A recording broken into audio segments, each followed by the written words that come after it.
Wow. How long has it been? I want to say years. Pre-COVID? Well, we were meeting a lot right up at Right, the end of the Hayden Island project. Right. And then we weren't. and so. then we weren't. That was the end of it. That was very long.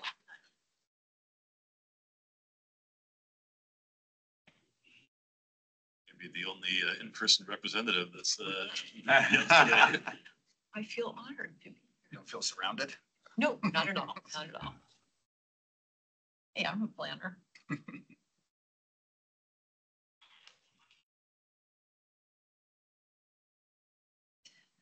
Those of you online, we're just gonna wait a few minutes. So far, we have a lot of staff and Susie.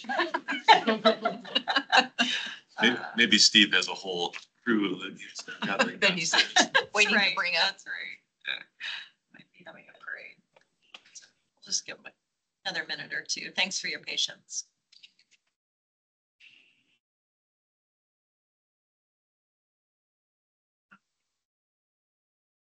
Yes, yeah, I don't think it's changed.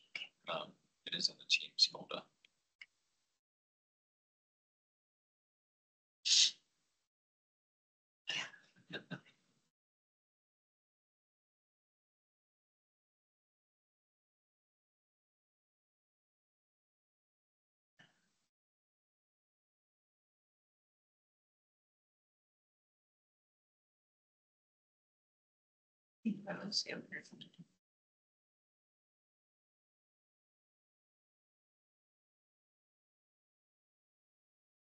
Susie, you thought Benton might come? I'm sorry? You thought Benton might I thought so. attend? All right.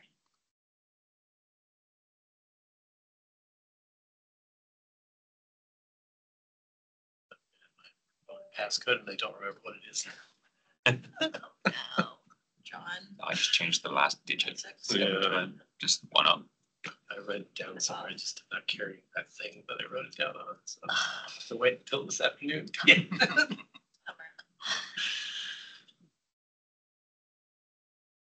Just get like, I have instances where I just do it and then I forget immediately.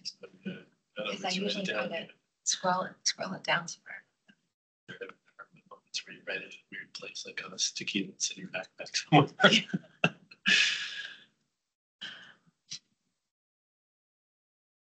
I do that. I change my Monday thing too. I can't handle anything other than that.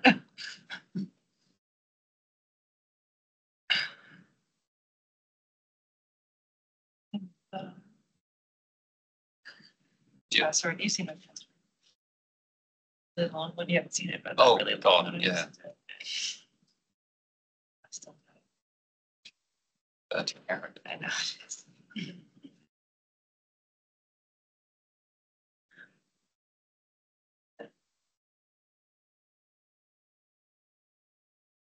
We're waiting for Steve. I don't know if anyone can be in touch with Steve and see if there's anyone else down there Here's Ben. so far. Okay. So we have, I just texted him and he's logging on right now. Benton. okay. Thanks, Debbie. Looks like he's here now.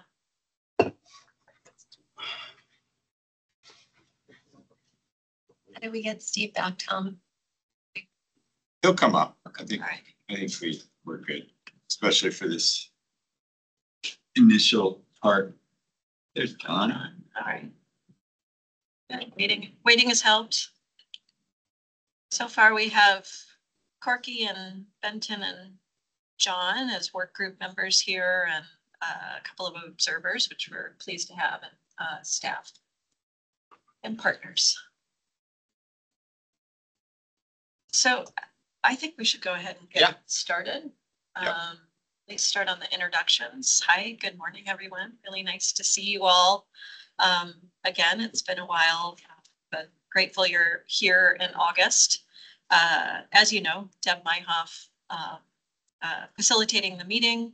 Should be looks like mostly online facilitation today, which is great. And I'll hand it over to Tom to introduce. Good morning, everyone. I'm Tom Armstrong with BPS. Toss it over to Daniel. Daniel Sebing, also at BPS. Jeff Cottle, BPS. Susie Lawson, BPS. Haha, just kidding. We're grateful you're here. Good morning, everyone. Patricia Diefendorfer with BPS. Morning, everyone. Julia Michelle with BPS. Sam Burkham, BPS. Morning, Eric Ingstrom, interim director at BPS. Why don't we go to Corky? Sure. Corky Collier with Columbia Corridor Association. Benton? Good morning, Benton Strong with Vigor and Working Waterfront Coalition. And Steph, I saw you pop on. Good morning. Steph Rouse, Planning Commission. Thank you. Thank you. And John? Hey everybody, John Isaacs, Portland Metro Chamber. Good to see you. Thanks, John. I think that's the 4 of you online. I might have a wrong count. Our community work group members here today. So thank you for that. And then let's meet some of the other folks who are online, starting with Tom Bullion. Hey, good morning. Tom Bullion from the Port of Portland, just lurking a little bit this morning. Really glad to have you here, Tom. Thanks. Ethan. Morning all, Ethan Brown with Bureau of Environmental Services. Thanks for being here. Marco? Hey, good morning, everyone. Marco Mejia, Community Engagement Strategist with BPS. Good to see you again. Thank you. Diliana? Is that right? Morning, everyone. Diliana Vasileva with the Port of Portland. Great. Thanks for being here. And of course, Marie. Hi. Hi, Marie Walkowitz, Bureau of Environmental Services. All right. Did I miss? Oh, Alexis. Thank you. Hi, Alexis Elias with the Columbia Corridor Association. Great. Did I miss anyone else? And Steve will join us shortly, I'm sure. Debbie Silva. Ronnie. Oh, Debbie, I'm so sorry. Oh my goodness. That's okay. I'm just lurking like Tom. So thanks, Debbie Silva with Oregon Steel Mills and Working Waterfront Coalition. So of course, we're just grateful lurking. You're here. I love that description, Tom, lurking. Thank you so much. I appreciate it. All right, Tom is going to line us out on the agenda for today. I think you all have the slide deck with the agenda as well. So I'm going to hand it over to you. All right, so I think after we're just going to give a quick recap of all the work we've done to date, just because we haven't met since April. And then we'll get into the scenarios analysis and share with you some of the refinements and updates that we've done on the work with the methodology and the modeling and the mapping, and share those results and what that's looking like. And then after discussion of that, we have some site-specific examples on the environmental natural resource protection options to really sort of dig into some of the details to be able to tell what the differences are between the different policy options there.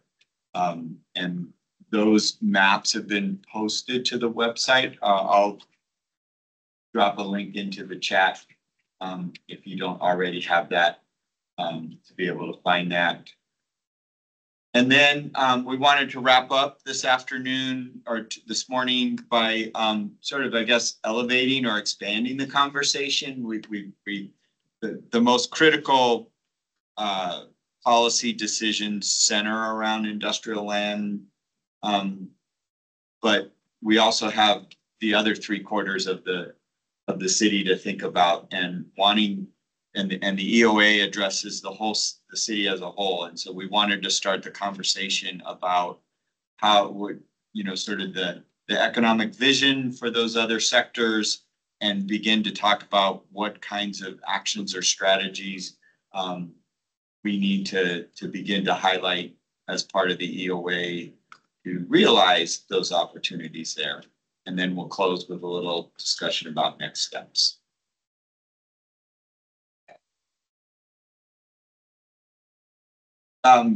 Again, just wanted to remind everyone, where the role of this working group is to be a sounding board for us, to really give us guidance, questions, raising issues and concerns, and then eventually we want to sort of be in a problem-solving mode, looking for win-win solutions as this work comes together. Just a little bit on ground rules, you know, that are pretty standard for our meetings here at BPS. You know, again, some highlights there: listening to understand.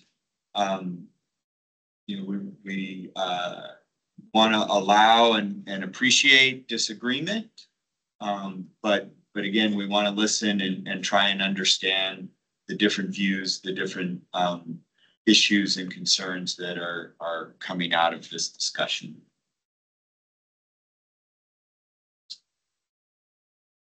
Oh.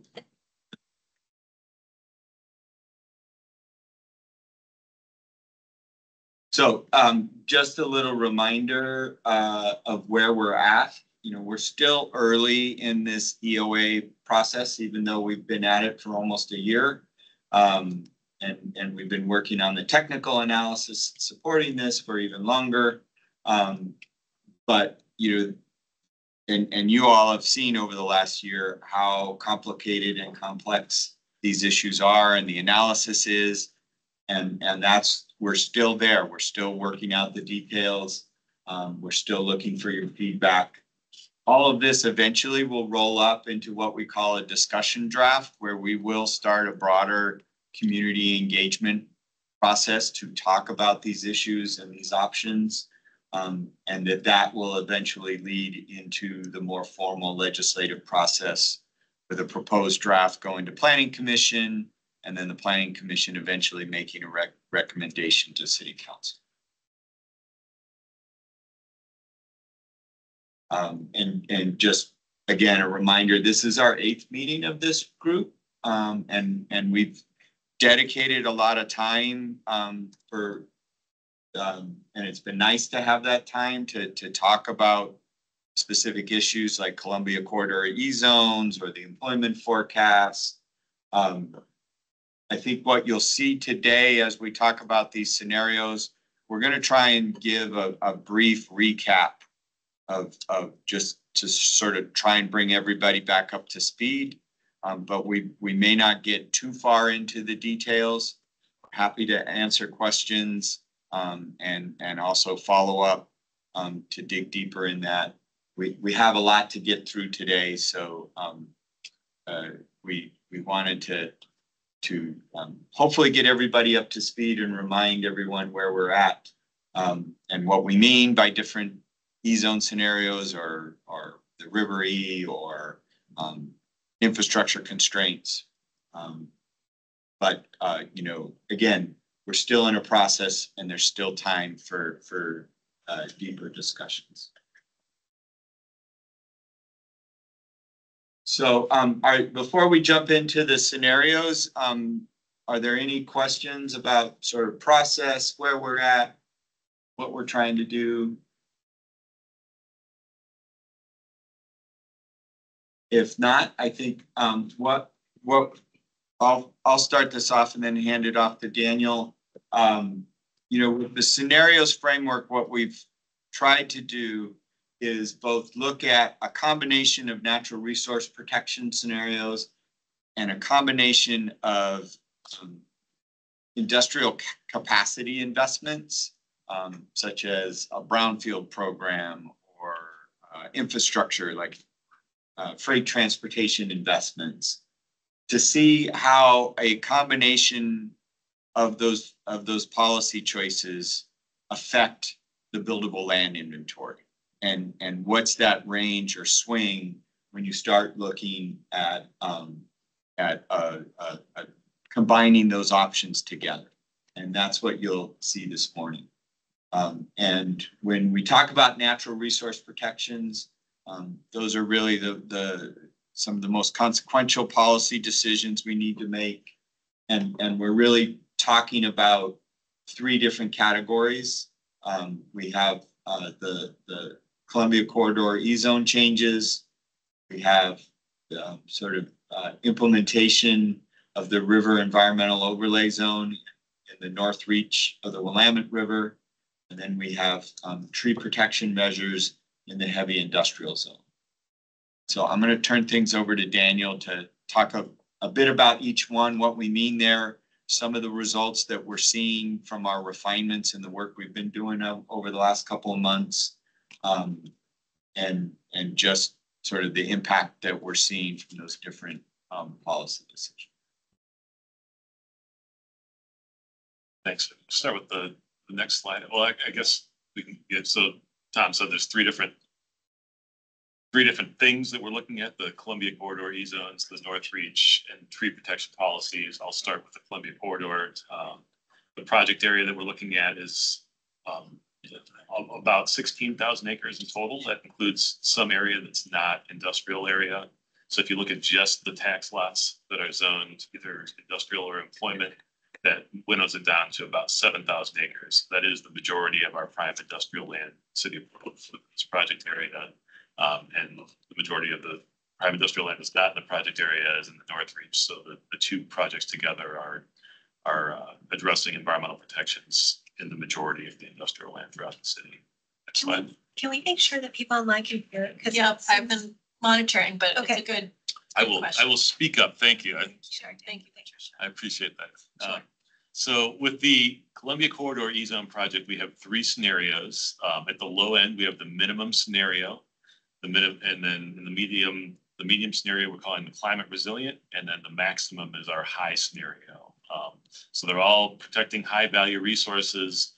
As we get to the more higher level protections, we're also protecting medium value riparian resources, and we have some differences in the size of buffers and whether or not we're applying the protection overlay zone to certain features, because the protection overlays are really higher level of protection. So whether or not that P zone is applied and whether or not there are P zone buffers makes a big difference in terms of how much resource protection we're getting and how much we're setting back development from these important resources.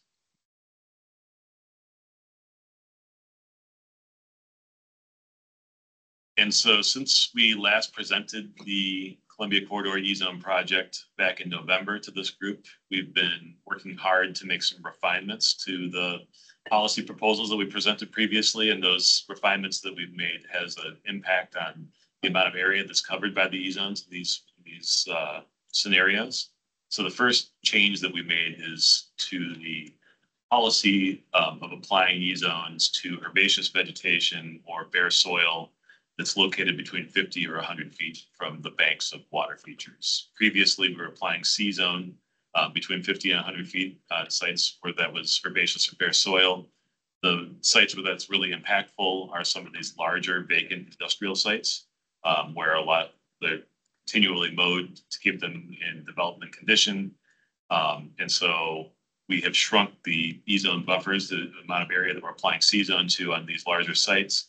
And that has resulted in a change of about 90 acres. So there's less conservation zone coverage on these industrial sites. It's about 5.2% decrease in the overall E-zone coverage in these scenarios. The other change that we made is in the wetland policy in the climate resilient scenario. That's our medium scenario. We are no longer applying P-zone to wetlands that are more than 50 feet away from water features in that scenario. That has reduced the overall P-zone coverage by more than 60 acres. And that's a 7% reduction in P-zone. Doesn't affect the overall E-zone coverage in that scenario because we're applying C-zone to those wetlands still. But that's a pretty significant change to not apply P-zone to some of those wetlands.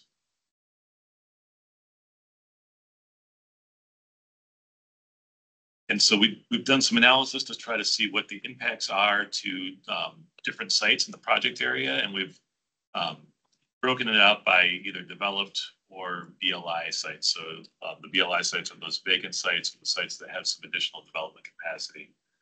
This site is excluding those vacant and BLI sites, and we're looking at the impacts on just developed lots that are industrial or employment zoning. So we're seeing the existing E-zones, about 8% are are highly impacted. And for the snare analysis, highly impacted, we're saying is 33% coverage or greater. So about 8% of the developed industrial lots under existing E zones are highly impacted by the E zones. There's a very slight decrease in that minimum scenario. And then an increase of a little over 1% of those developed industrial sites are highly impacted by E zones, so 33% coverage or greater. Remember that there are exemptions for existing development. So this would make it maybe difficult to intensify your development on some of these sites, but it wouldn't require you to remove buildings or paved areas. And then we are looking separately at the BLI sites. These are the vacant sites or the sites that have significant additional development capacity under current economic conditions. And so looking at just those vacant underutilized sites, we see that existing E zones are highly constraining about 19% of the sites that are in the Columbia Corridor project area. And for reference, total number of BLI sites in the project area is 174. So 19% of those 174 sites are highly constrained, have 33% coverage or greater. That would increase in the minimum scenario by a little over 2%.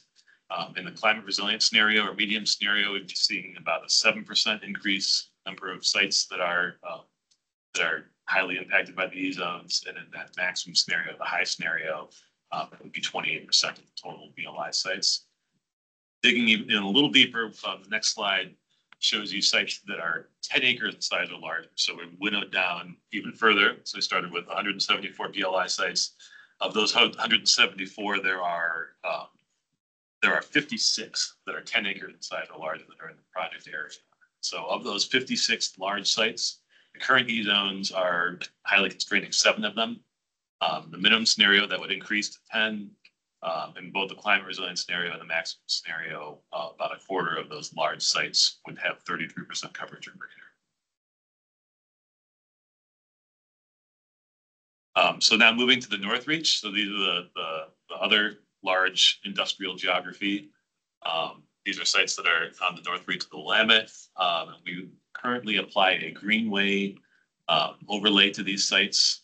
The greenway overlay doesn't do a lot of protection of resources, but it does require a setback from the bank of the Willamette River. It has some requirements for a more complicated review process if you do development that goes up into that setback. So we'd be replacing that greenway overlay from this proposal with a river environmental overlay, which would also have a setback from the river. But it would also protect some of the other resources that are left unprotected by that greenway overlay. So our high value and medium value riparian resources and wetlands that are currently not protected. So this kind of breaks out what the policies are in more detail. Again, we have a range of policy proposals. There's kind of a high and a low for the River E, and the difference between the two is that setback from the bank of the river. So in the high scenario, you get a 50-foot setback from the bank of the Willamette. In the low scenario, you get a 25-foot setback. We're also protecting these the riparian buffer area. That's the portion of the floodplain that's within 170 feet of the bank of the river. And we're also protecting high and medium ranking resources and special habitat areas. In a lot of cases, we're talking about wetlands in terms of these features. The lower half, those 3 items on the bottom of that ledger, those don't change in the different scenarios. The protection will be the same. The only real difference between these two is how much of a setback you're getting from the bank of the Willamette River. And those setbacks do not apply to river-dependent uses. So if you are doing something that has a dock and it's river-dependent, you wouldn't be required to meet those setbacks. Hey, I mean to interrupt. This is Bob. I've been trying to get up from the lobby now for the better part of 15 minutes, and I haven't got any response. If somebody can send someone down, I'd really appreciate it. On the way, Bob. Big apologies. Thanks. Sorry to interrupt. Thank you. Keep going. I'll watch on the screen until I see somebody Great. come. Thank you. Help is on the way. Thanks.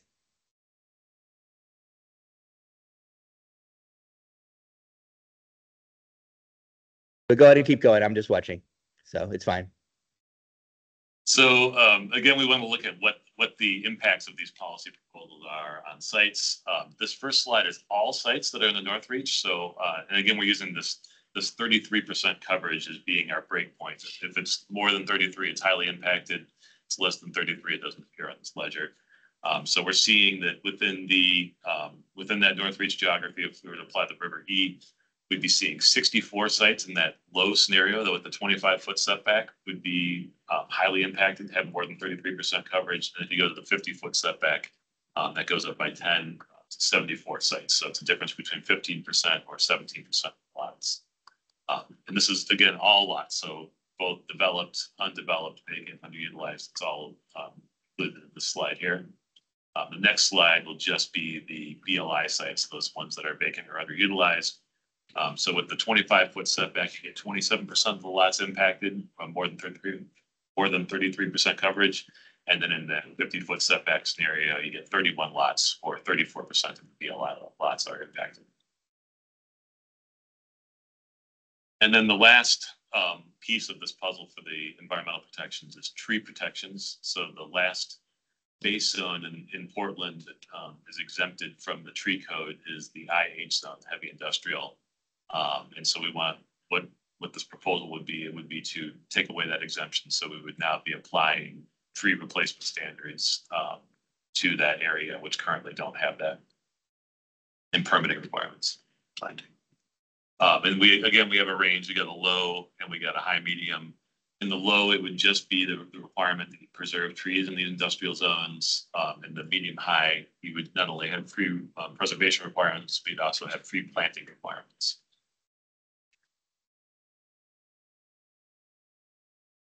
And this just kind of summarizes the area of trees that we have in there. So in this industrial geography in the IH zone, we got about 292 acres of tree canopy out of a total of a little less than 4,000 acres of sites that are in that zone. And so E-zones are already protecting a lot of those trees. So roughly half of the trees that are in that geography are already in E-zones, but about half of them aren't. So we're looking at a little over 146 acres that would be in some way constrained if we were to apply tree preservation requirements and tree planting requirements.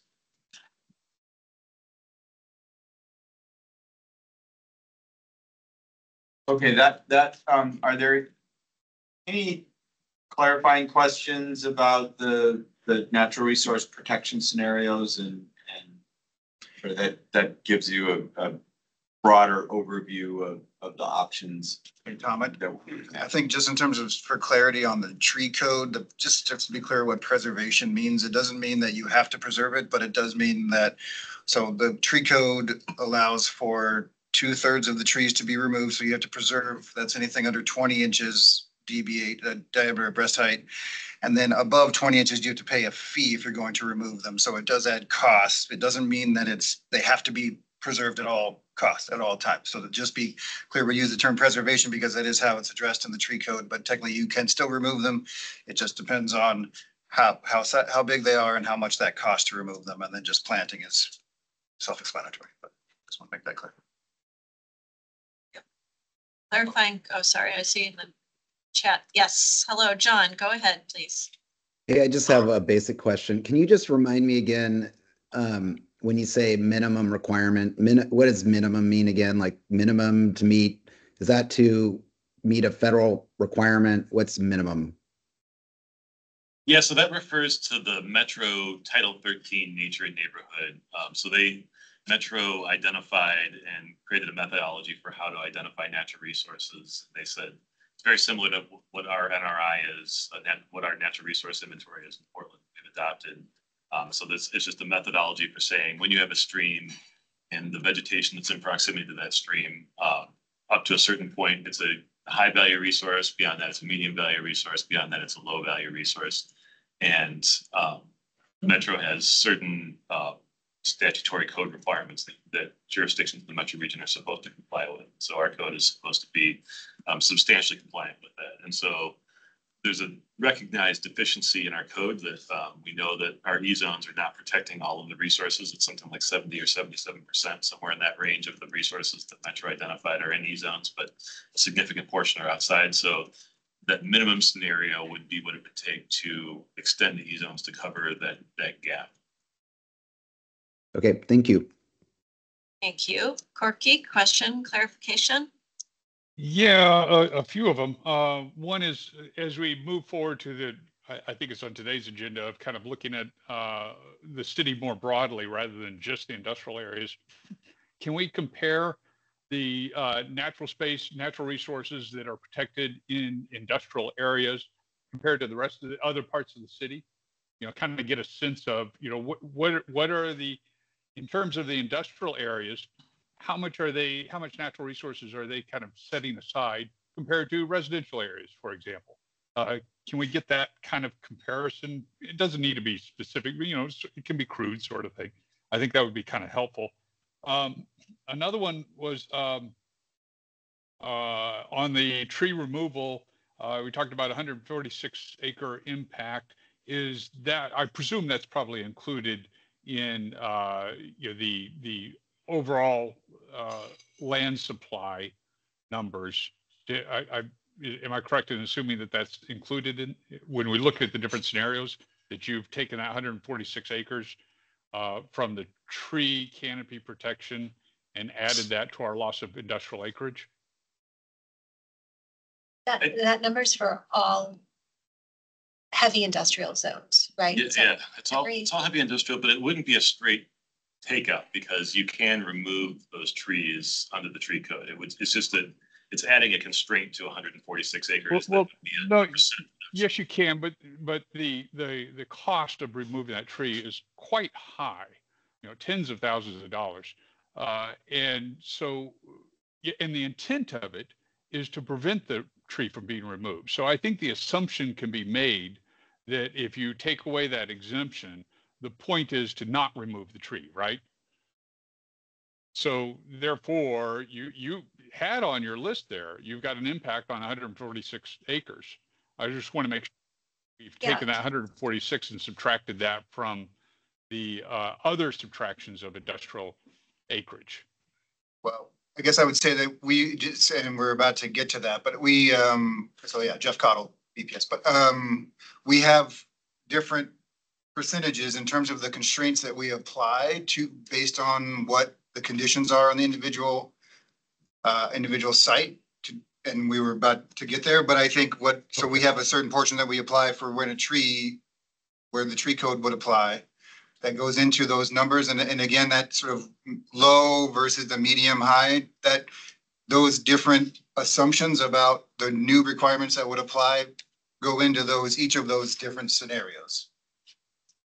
Does that make sense, Corky? Including the tree. No, not, but hopefully it will as we get to it. So. Yeah, I think let's go through it so you can kind of see how we've approached all of these. Yeah. We're essentially combining all of the. If you could put a pause on that one, Corky, I just want to, do you have any other questions or clarifications?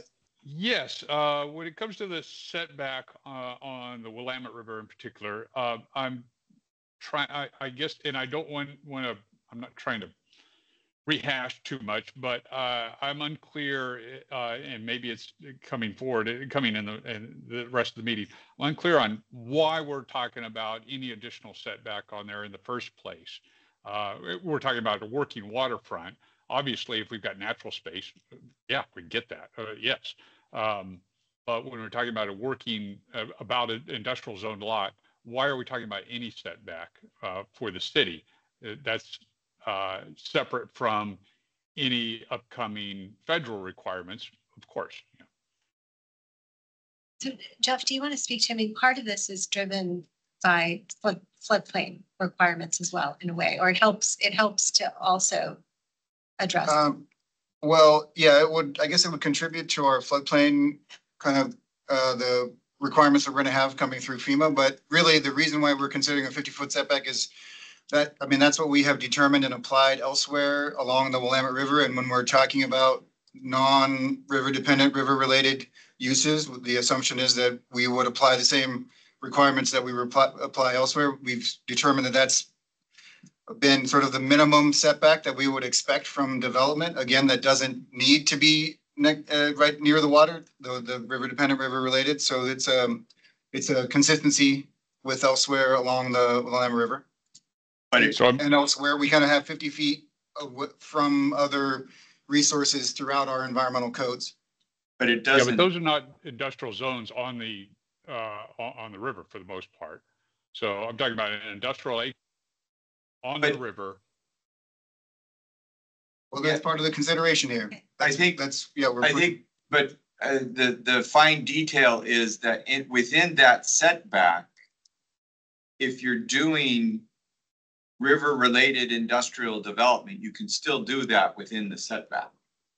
And so that gets to my question of why are we doing the setback at all? So I don't understand. Can I offer that these are, we're just looking at different scenarios and showing how the different, we're not saying we're going to do any one of these things yet, right? What we're doing is we're trying to inform ourselves in the group about when you combine all of these different considerations, what is the net effect of that? And we're looking at the 25 and the 50 in combination with all the other things. So I think it's just a launching point for policy consideration and discussion, right? So that's great, and I appreciate that. And I guess it gets back to, I think, part of what I heard in John's question, which is maybe shouldn't there be a no change? He was asking, what's the minimum? What's that based on? Maybe the minimum should be what we've got right now. We do have a 25 with most projects. Yeah. We have a 25-foot setback now. That's what we have. So the 25 is the current. Yeah. And there's also change scenario. There's also a trigger that if you develop within 50 feet of that 25-foot setback, you automatically trigger greenway review currently. So it's actually, in some ways, a 75-foot setback right now. So if we went to 25 feet, that would be in some ways rolling back from existing regulations.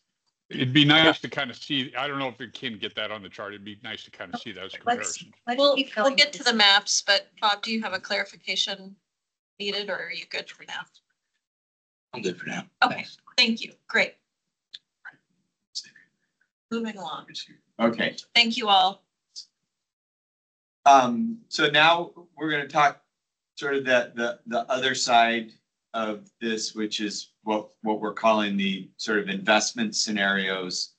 If you recall, we talked a little bit about what's going on in the Harbor Superfund, brownfield remediation programs, freight investment, infrastructure investment. And I'm going to turn things over to Sam to talk a little bit about how these alternatives lay out and then the combined scenario analysis, what that looks like. Okay, so it's quite a few numbers and things here, but basically the high level takeaway is that we currently model barriers to industrial development through a series of discount rates for different constraints: environmental, regulatory, including the Greenway, floodplain, brownfield infrastructure. Those discount rates are coded into our buildable lands inventory modeling, and that reduced capacity on certain sites, wherever those constraints exist, sort of reflect market barriers to development. And so that reduced capacity at these aggregated geographies kind of reflect what we're talking about in terms of the higher cost of developing constrained land or just generally being unbuildable. So next slide. This exercise were really just, we focused on hypothetical investment programs that revolved around brownfields and infrastructure, like Tom said, which theoretically could reduce and should reduce or address barriers to development that include things like the Superfund, other brownfields, deficient utilities or infrastructure, and transportation infrastructure as well. Slide. So we have a series of discount rates that we modeled. We have the existing discount rate under for those four different investment programs: the Harbor Super Fund, brownfield remediation, freight transportation, and sewer, stormwater, and water. The low, medium, and high rates reflect a potential unlocking of some of our constrained capacity, and you'll see some numbers in a second in terms of what I mean by that. But with the low suggesting the lowest amount of investment, still a net positive investment on the city's part, but the lowest amongst all of these alternatives, and the highest amount of investment. Right now, these are purely hypothetical. We don't have monetary values attributed to any of these things. We do have a project underway right now, the Portland Industrial Land Readiness Project, to understand more detail around what the potential actual sort of dollar figure amount might be to address some of these barriers. I want to make sure I'm understanding this slide. I'm sorry for being maybe slow on this one, but so the existing discount for Superfund is 70%. So basically, you're saying that only 30% of the property is accessible, and so you're proposing actually saying that more of the property is accessible here. So yeah. So on the high scenario, you're saying that 60%. So basically, you're taking back land for development. Exactly. With investment, right? So the constraints go down with the investments and the level of investment, so that you can actually count more of the land towards your BLI, your buildable land inventory. Okay. And that's reflected in all four of those. Okay, thanks. And those investments are across the board by anyone, not specifically by some agency. Is that the assumption? Or the assumption is this study is going to help us identify what kind of investments would actually move the dial and how much they would cost. And then I think it is more that the city would get the state to invest more money that would relieve it off of businesses or development. Thank you. It reduces the cost of development on the private side because the public side has taken on more of those costs. By actions. So so when you look at something again to make sure I'm just reading it correctly, and tell me if you want me to just wait till the end. Is that easier to go all the way through and then take? Let's clarify this because I think this is important. Yeah. So play out Bob, the Superfund scenario. I'm confused too. So thanks. So to play out the Superfund scenario, potentially that could look like the state's going to invest $300 million in cleanup, take the liability off of industry, cover those costs, and then the constraints go down. Yeah. Yeah, So or if you look at like freight infrastructure, right now, there's an unimproved street, right? A developer comes in, they're gonna have to improve that street. That's added cost to the development. City's gonna go out and get a state grant or a federal grant, which they've done, like to rebuild bridges or the port invests in street infrastructure. That no longer is a cost on the private development side. It reduces that burden, that cost, it frees up more capacity. It makes the project more feasible. So instead of the constraint on that property being 25%, like you essentially lob off 25% and say it's undevelopable, now we might say something more like it's only 10% of that area is not. So at this point, these are hypothetical ranges, and what the next step is to calibrate them to actual cost or program costs. Yeah. Right, to understand what kinds of investments will actually make a difference. I think something important on this slide is the use of low, medium, high means low, medium, high investment. Yes. Yeah. Which is different than how we've represented low, medium, high in other places. Is there any revisiting of existing on this, or I guess I'm asking the flip side of the question that industry was asking on the environment, or are you pretty much? No, yes. I mean, obviously you're revisiting with these scenarios, but I'm just asking whether you've revisited. I know Steve answered this for me before to some degree, but whether 70% is the right discount rate given the current conditions. If we did nothing different, is 70% and 50 and 25 and 25 the right ones, or are we just assuming those are correct? And that's actually one of the adjustments we've made is that used to be 90. And then based on the presentations and the optimism we got from EPA and BES, it's like, things are moving a little quicker and it looks like we're gonna get more certainty.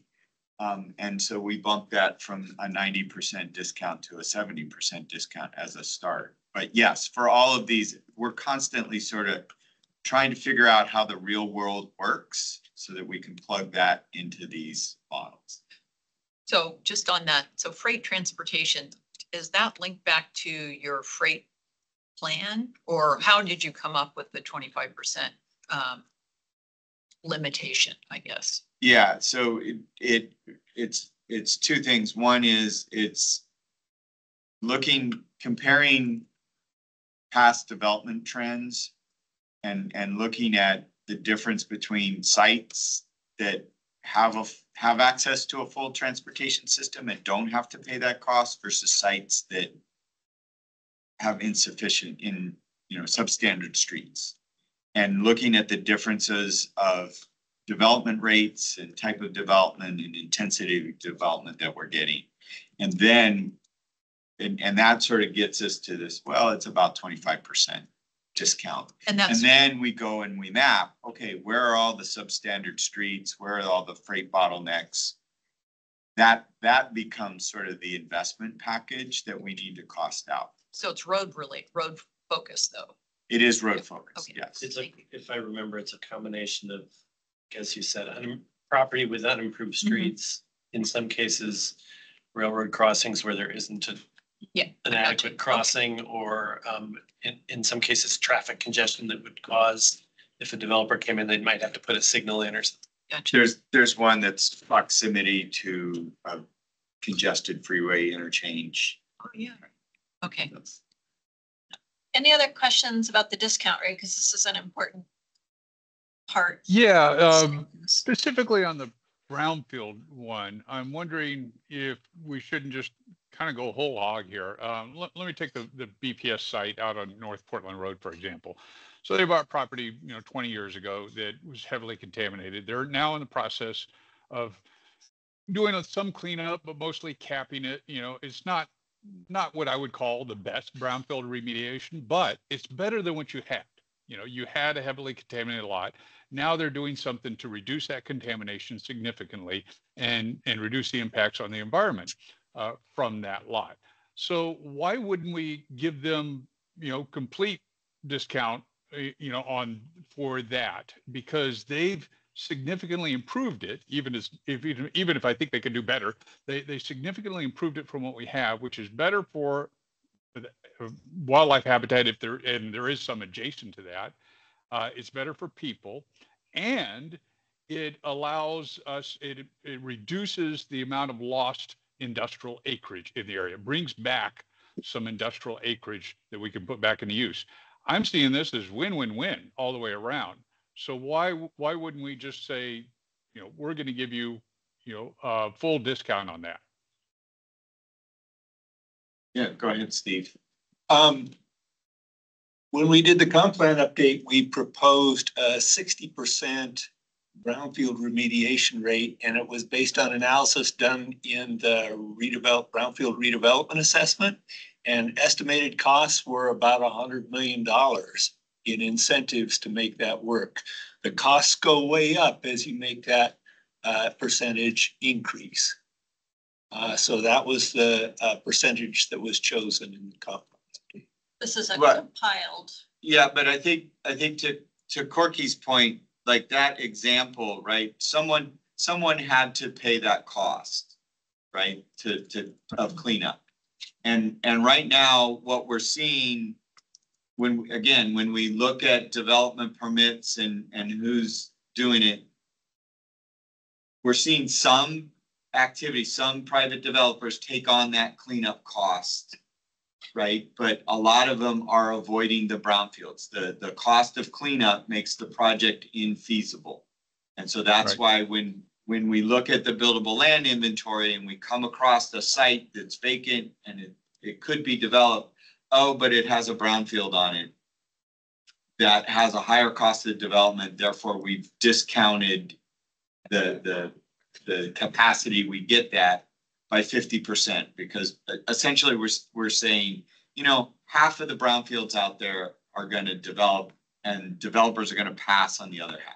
So this is an aggregate number, not that, it's not that it's not Not giving site by credit site. to the specific site. It's just, we're saying as a model, this is our estimate. And so what we're saying with investment is, well, wait, you know, and what we tried to get going last time around was, well, what if there was a property tax abatement incentive that helped cover some of those cleanup costs?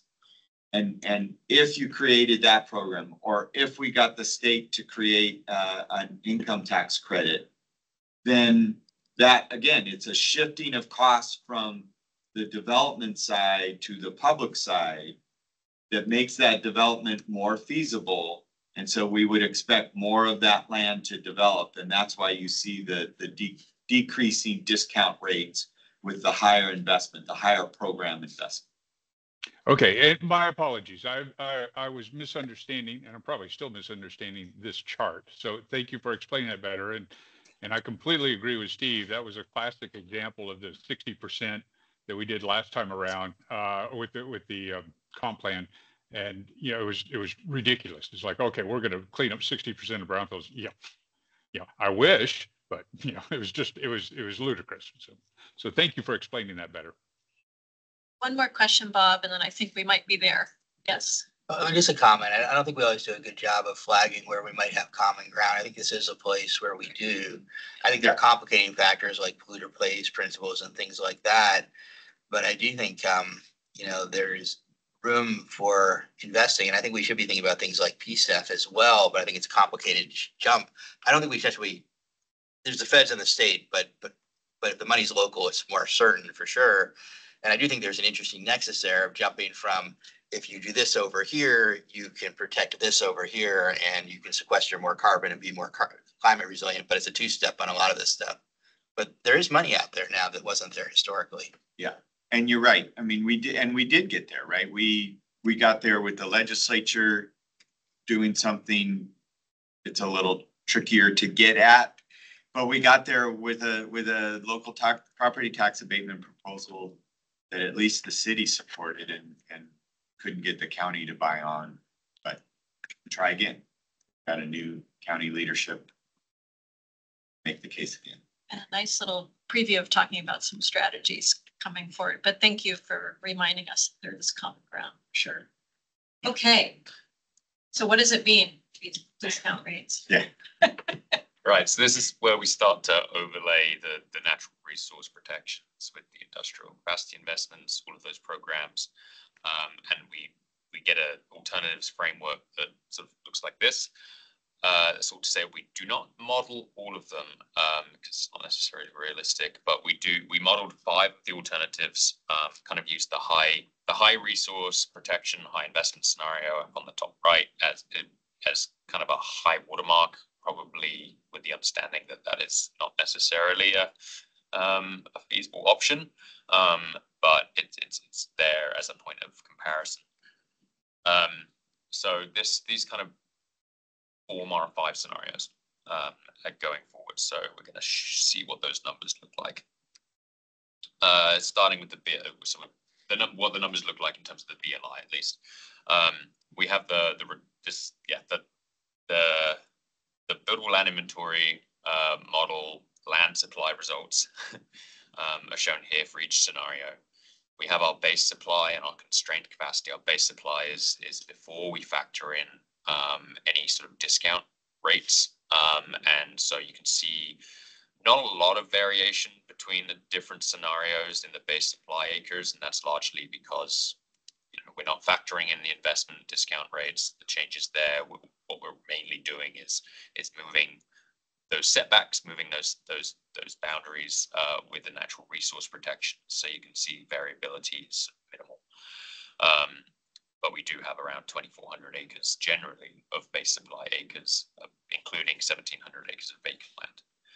When we look to the constrained capacity, and that's after we factor in each of our constraints, including all of those that we're changing and the discount rates, we see a lot more variability within each scenario. And I should clarify that the scenario on the left as described, it's environmental on the left and investment on the right. So starting with the kind of, they're ordered in terms of the overall difference they make to that constrained capacity.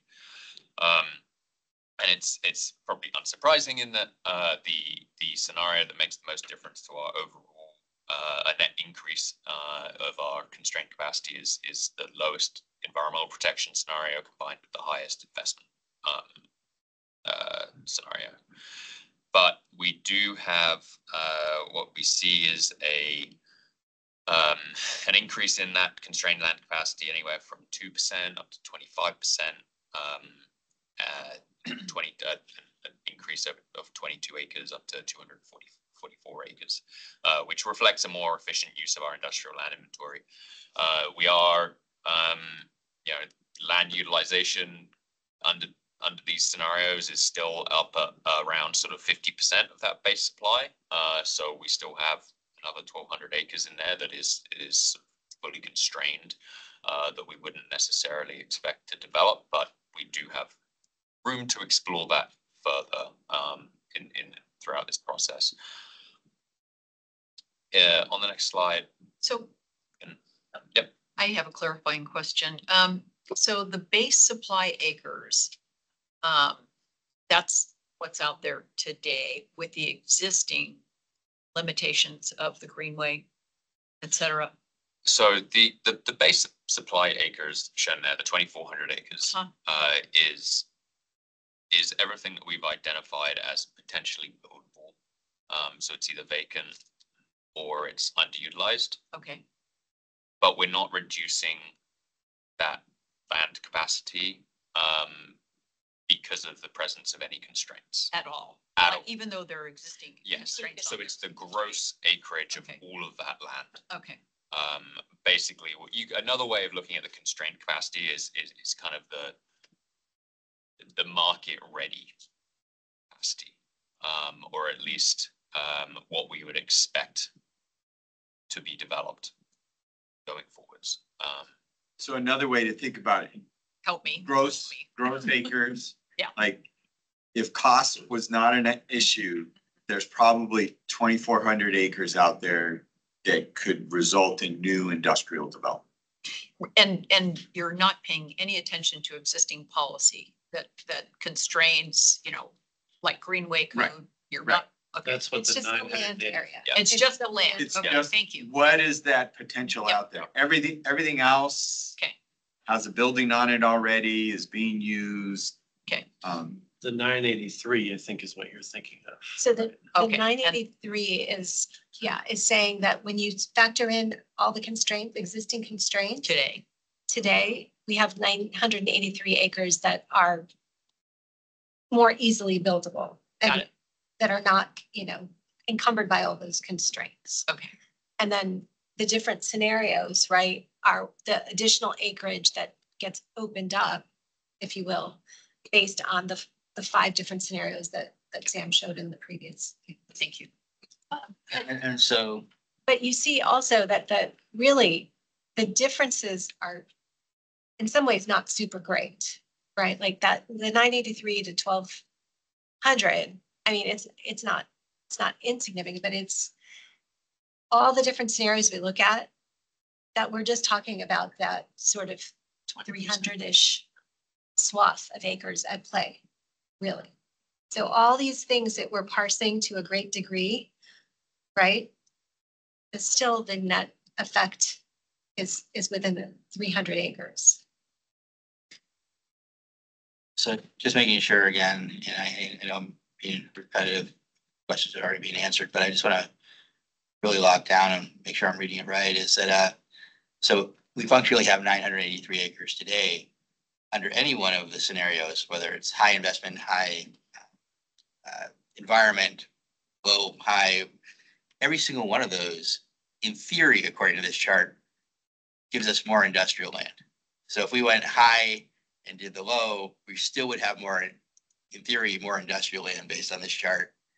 The next slide demonstrates that. So what we're talking about, I think over time, we've talked about it in such a way that it feels like we have a shortage starting from today, but that's actually not true, right? We have capacity, we have room, we have land to grow into, but it's just not at the level that the job forecast would say through 2045 is needed. So I think the next slide actually demonstrates that, if I remember correctly.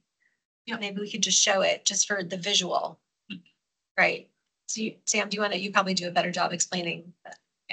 Yeah, so we sort of have two planning horizons in how we're looking at the EOA, and one is really it's that 2045 mark. That's what we're really thinking about. But we have this shorter term outlook of 2030.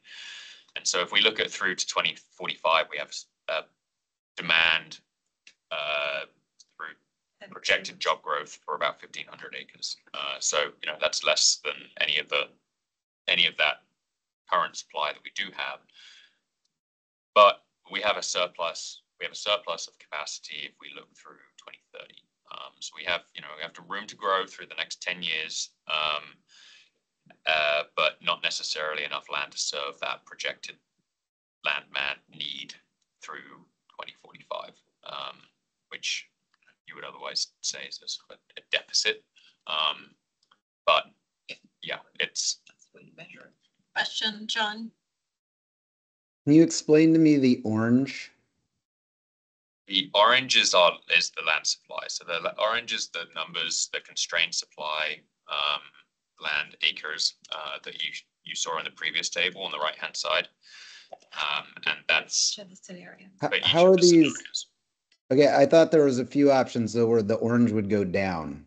These all show that we actually have greater land supply in all scenarios. Toggle back one more time.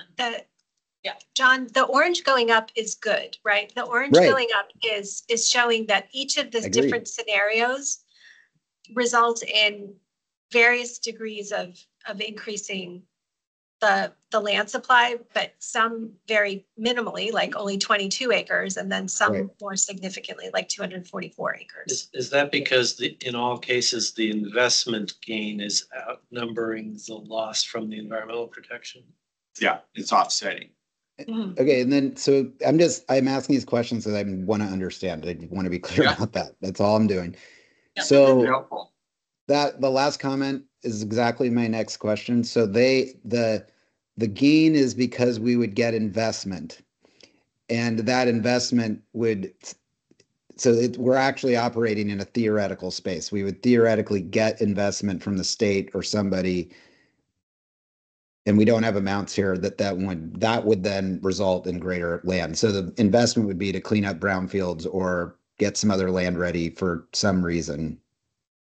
Infrastructure, stormwater, sewer, all the things, yeah. But it envisions we would successfully identify a funding source that we don't have currently, right? Correct. Okay. Currently, there's 983 acres assumed. As that investment grows, so grows the amount of land available. Do we have amounts like estimated amounts to each of these scenarios in terms of how much investment it would require? That's what we're working on now, John. That's what those studies that were the brownfield and the industrial land readiness study, those are the studies that are helping us to put some real world numbers to. Okay. Super interested in those numbers when they're available. So thank you. I'm glad you're doing that. Question. This is really helpful, but sorry. Go ahead, Ben. Is it? Or Courtney, sorry. Can you go back to the next slide? So I had a couple questions and then I guess a clarification. What is the baseline demand? So the baseline demand dotted lines are basically just like where we expect to need in 2030 and what we expect to need in 2045. Is that right? Yeah. Yes. Okay. So I think we're probably going to get to this later in the conversation, but one of the things I would want to understand if we're going to have this later conversation about where we could otherwise invest in the regional economy it seems like to make up for the potential of not meeting the baseline 2045 target for non-constrained land supply. Have you considered whether this sector will continue its growth trajectory to the whatever we reach if we don't hit the 2045 target, or will the trajectory reverse and potentially go down, and therefore we need even more jobs in those other sectors than we maybe anticipate? That might be a Steve question, probably a longer term question, but that's just where I'm like my assumption here is this is part of this later conversation is essentially making up for not meeting the target. And are we assuming, say we get to 1227, that we will actually utilize 1227, or acknowledging that possibly if we don't get there, we may not actually even utilize that much? Is this an iterative issue a little bit? So Yeah, but it means there's not capacity to meet this demand based on regional trends in those sectors. So it could potentially go someplace else in the region, and potentially we could do investments in other places in the region to accommodate that. Is that getting at your question, Ben? Or Benton, I mean, as a city economic development strategy, we may acknowledge that we need to grow other sectors where there is the kind of land that is available to accommodate the jobs in those sectors. Right. So then what I'm getting at is, that's right. So I am understanding that. And so I think I think it's a little challenging for us to have an overall economic conversation without sort of the expertise of those other sectors in the room. But if Steve, I guess Steve, this continues, I think, to go to you. It's like, if you translate this to a number of jobs, but you don't meet the target, right, the 2045 target, which is contemplated by what we think we need to sustain our growth trend, then we won't have that growth trend, but we also may see a reduction as a result of that, because, you know, full companies may not see a growth opportunity here and therefore decide to do it somewhere else, and then to eventually reduce their presence in Portland. And so are we factoring that in when we consider the broader conversation about investing in other sectors? But I think that that's something that we can continue to look at and think about how to build that in. I mean, I think, yeah, it's a good, fair question. I don't think we have an answer for it right now, but I think it's something to continue to think about as we delve deeper into the conversation about citywide opportunities, and really trying to, I mean, Benton, really trying to tie into the Advanced Portland economic development strategy and the sectors of that we have strengths in that are identified in that strategy, and thinking about those sectors and how can those kinds of jobs potentially still be accommodated in the land that we do have. So I think all these things, it is iterative, and we're going to continue to evolve continue thinking about the Yeah. impacts of a constrained land supply on the economic output. Thank you, Deb. There's a couple of questions in the room. Corky, I'm going to come to you next, and then I want to keep us moving because there's still so much to get to. Go ahead, Bob. I'm just going to flag this, or I don't need an answer on it, but I do wonder about the growth trend piece of it, in the sense that we now have a huge amount of vacant land. You know, we now have Gunderson gone, which was one of the strongest proponents for not protecting more of the environment. We now have a mile of waterfront. We have Terminal 2 being converted. We have the proposals to rezone for non-river dependent uses. And so I think all that needs to play into that baseline demand. Is that still truly valid is the first question. And then I think the second one is, if in fact we're switching away from river and dependent land, does it make sense to put it in these highly conflicted land, you know, where we have these really strong competing interests? Or if you're actually going non-river dependent, and they could go anywhere, does it make sense to start moving those jobs off? Because I think this whole argument discussion has been predicated for years on the idea that we have to preserve industrial land on the river for river dependent uses. So that river dependent thing is really in flux now. So it's more of a comment than a question. Maybe worth further investigation. Steve, How about Steve about it after the meeting? So We have a lot of disinvestment right now that's part of the recession and recession recovery. Typically, manufacturing is the most affected sector, and we have a lot of that now. Gunderson, the rail part of it closed and the barge part of it remains open, and I think there's reinvestment going on there. T2, they're changing the supply. The port is not affecting overall demand, but they're shifting the available supply for marine industrial. They're using it for another use. The forecast is based on sector forecasts at the region, at the tri-county level for these sectors. And whether or not we meet that depends on room to grow by our analysis here. It's about growth capacity. Right, but to put a fine point on it, I mean, I think the port example is a good one where and it's proposal to do it at a much larger scale, where that what they're doing at T2 no longer really needs to be done next to the river. They own the land, but so my point here is just when we have that discussion about whether we do this work right in this geography or not, I think things have changed dramatically. If we really are talking about taking off some of the river dependent uses and splitting parcels, that potentially takes some of the pressure off of this landscape.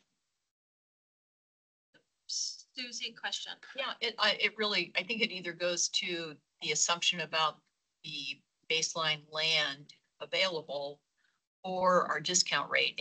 And I know you all are looking at sort of constraints on industrial land as they exist today, having to do with slope and things like that. So how is that kind of information factored into the set of assumptions that we've just seen? Or will it be refined over time? Right, Sam, the steeper slopes and the riparian areas and the waterways, the stuff that is never going to develop has been taken out. Okay. And that's what's left. It gets us to the 2,400 acres. And I guess what I'm saying is industrial property has unique requirements that often are different than any other kind of sector. And so are we counting that as well?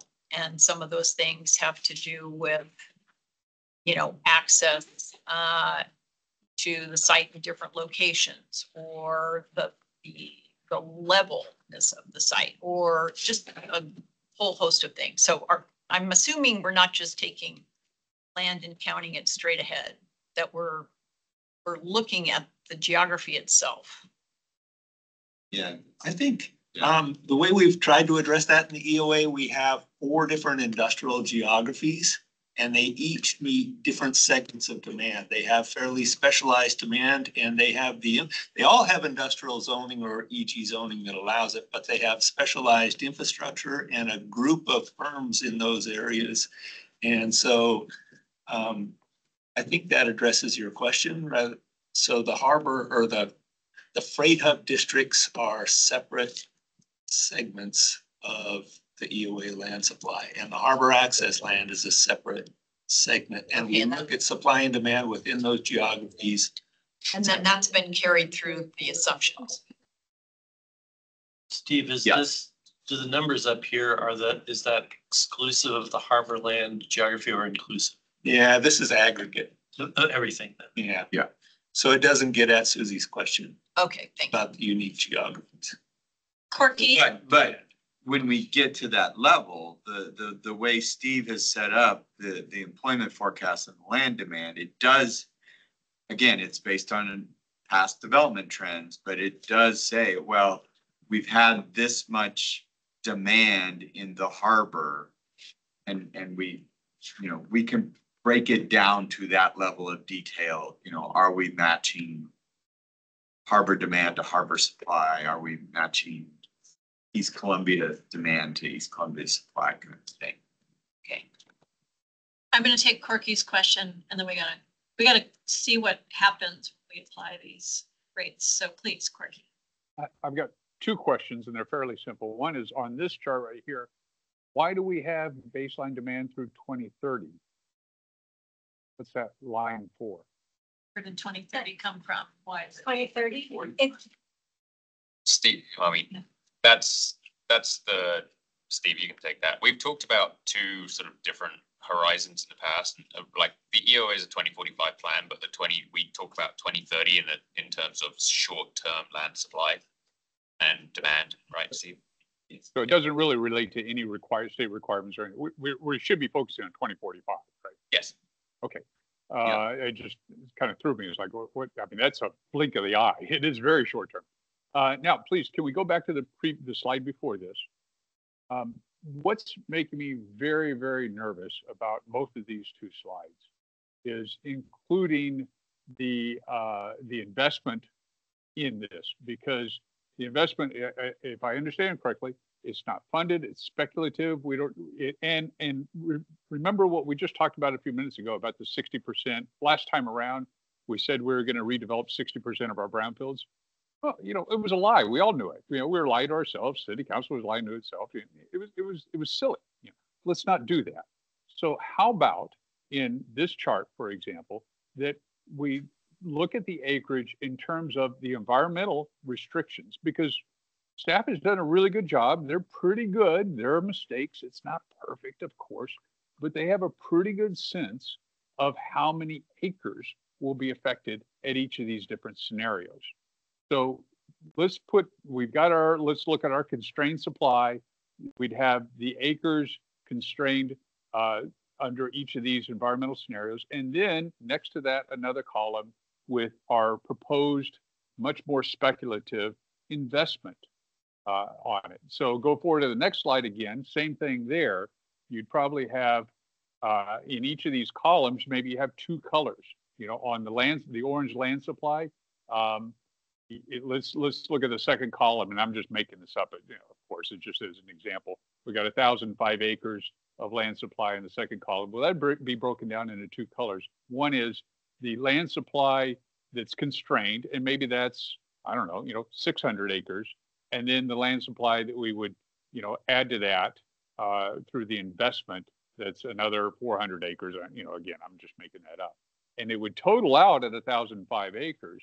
But we break that down, we can see better what is the part that the acreage available with constraints on it that we have pretty good clarity, and staff has done a great job on. And then also the acreage that we think we would gain through the investments, which are much foggier, to be kind.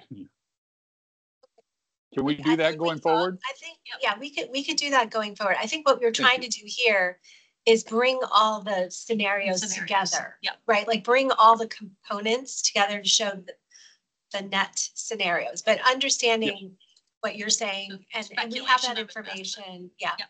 And we can Because certainly those are really two different data. The quality of data is very different in those two. And the total is going to be the same. So thank you for that. Yeah. Great. Thank you all. Let's move on and see in this sort of combined scenario world, where we go from here. Or do you So I think we've been discussing this, and so the next step would be to pivot to the specific map examples. I think because we have so many people online, maybe Daniel, do you have those maps up in a way that we might just stay in this big space on yeah. Oh, Steph, I didn't see your hand. Sorry about that. Question, discussion. Oh yes, so it's because I just raised it. One, I appreciate Corky for saying, we have lied to ourselves in past. I recently read a book that said it's not lying, it's strategic misrepresentation. So throwing that out. You're much more eloquent than me. Thank you. Oh well, the book author. I could take, but I do appreciate the addition of investment options here for the purpose of, like, this is a plan that we're looking at. What is the benefit of seeking investment as well? So I think that what I'm hearing is let us not look to this as an assurance. Let us look to the pursuit of investment as something that helps kind of expand the pie rather than having to cut it into different pieces. And I guess maybe one question, it doesn't have to be now, but as we've been talking about acreage, I have a question. We've spoken in past about the importance of parcel size, and so I'm curious. Acreage to parcel size. How are we considering these considerations at a regional level? As we're going forward. And I guess the last thing that I'm also thinking about from recent conversations at the Planning Commission, I'll just want to bring them into this because economic opportunity analysis has been in our mouths a lot through the Montgomery Park Action Plan, where we, talked about taking acreage off the industrial table for the purpose of, more mixed use and affordable housing and neighborhood planning. And the other more recent, as we're looking to Title 11 and tree code, particularly in the heavy industrial district, what those potential considerations are. So just wanted to add those in. Thank you so much. Okay, goodbye. Thank you, Steph. Appreciate that. I did want to just thank Steph for saying that, right? Like part of the goal with looking at these scenarios that include investments is to show decision makers what can happen if we invest and to make the case for investment, right? So we're not trying to put a rosier picture on it than it is, or understanding that it's speculative, but it's about showing decision makers policy options and how we could potentially benefit from different kinds of investments. So Steph, thank you for lifting that up. Appreciate that. And before I get to you, Bob, I just wanted to see, Steph had asked a question about the sort of parcel size consideration. Might you remind us where we are? That follows up on Susie's comment too about specific types of demand. Goal 9 says you look at specific types of demand by land use, which we do in the geographies. It also asks us to look at it by site size. So we have when we compare land demand and supply by site size, we have shortfalls there as well. And I think this is one of those cases of how much information do we want to bury you with? That we do have that data. It will eventually be part of the EOA and part of the discussion draft. For the purposes of today's, we just didn't go that deep. So hypothetically, the data exists to split each of those columns in half with big sites and small sites. Yes. We just didn't do that today. Yeah. Bob, please, thanks. Yeah, I just want to follow up on Steph's questions, comments, and that is, we have heard for a long time that the biggest deficit in industrial land in the city is large sites. And the city came very close to doing probably the single biggest thing they could do to undermine that concern, which was allow people to break their sites into different parcels and then develop them under non-river dependent use. And I appreciate the city backing away from that, except for in T2. But I am worried about how all these decisions intersect. And I've raised this now for over a decade where, when we have the discussion about Montgomery Park, there was plenty of industrial land. That's what was conveyed to the public, was we have plenty of industrial land. No, it puts a tremendous amount of pressure down onto the river. And when we were talking about parcelizing the sites along the river, it seemed like that wasn't even really an issue until we kind of blew it up a little bit. But I am worried that we keep making decisions. And I know Tom remembers this, I'm sure. And I've gone to him many times and complained about decisions in the past. And so we can't undo the past. We can't undo South Waterfront. We can't do all these things. We continue to do this, and then we let the conflicts land on the river. So I don't know how to bring all those things together, but it really worries me as we get into the hardest issues we face in terms of conflicts. Yeah, you need to hold both things in your head at one time, that parcel specific as well as the big systemic picture. Yeah. And we actually agree on this, so. Yeah. Yeah. I feel like we're in 2005 or something. We can bring back Steve Pfeiffer and Nancy Dunn. All right. should we dive into some Please. site-specific discussions? Daniel, you want to set us up and then we can swap out sharing screens. Sure, yeah. So we selected 6 different sites to try to do more of a site-specific analysis, and we picked 3 from the Willamette Northwest geography, and we picked 3 from the Columbia Corridor industrial lands geography. And these are a mixture of either vacant or underutilized sites that have additional capacity for further development. We wanted these graphics to kind of illustrate what the current constraints are under existing regulations, under E-zones or the greenway constraints, and then what those constraints could look like in the future if we were to adopt one of these scenarios for natural resource protections. Yeah, so let's go dive into it. And these slides kind of, we have slides for each of the scenarios and the existing E-zones as well. So what you see on the left there is the existing E-zones and this is a particular site at Northeast 138. Daniel, before we jump in, so Tom, can we talk, how are you hoping to do this? I guess we have just provided these as examples, assuming that people would be looking around. So I don't know if you wanted to look at the maps instead and yeah, like, so it wouldn't, I don't know if this is as useful if that's what we're going to do. Yeah, I mean, I guess we could, the idea of this was to, here's what you're looking at, but if we can accomplish both by just jumping into the maps, then I think let's do that. So yeah, I think Daniel, it's probably, I mean, we can give a little bit of information on how to look at it, but if we're gonna just talk about it, it's probably better, because we put these two just to sort of have a couple of maps to say, oh, this is what's being shown on the maps, so that to orient everyone, assuming that we were going to look around.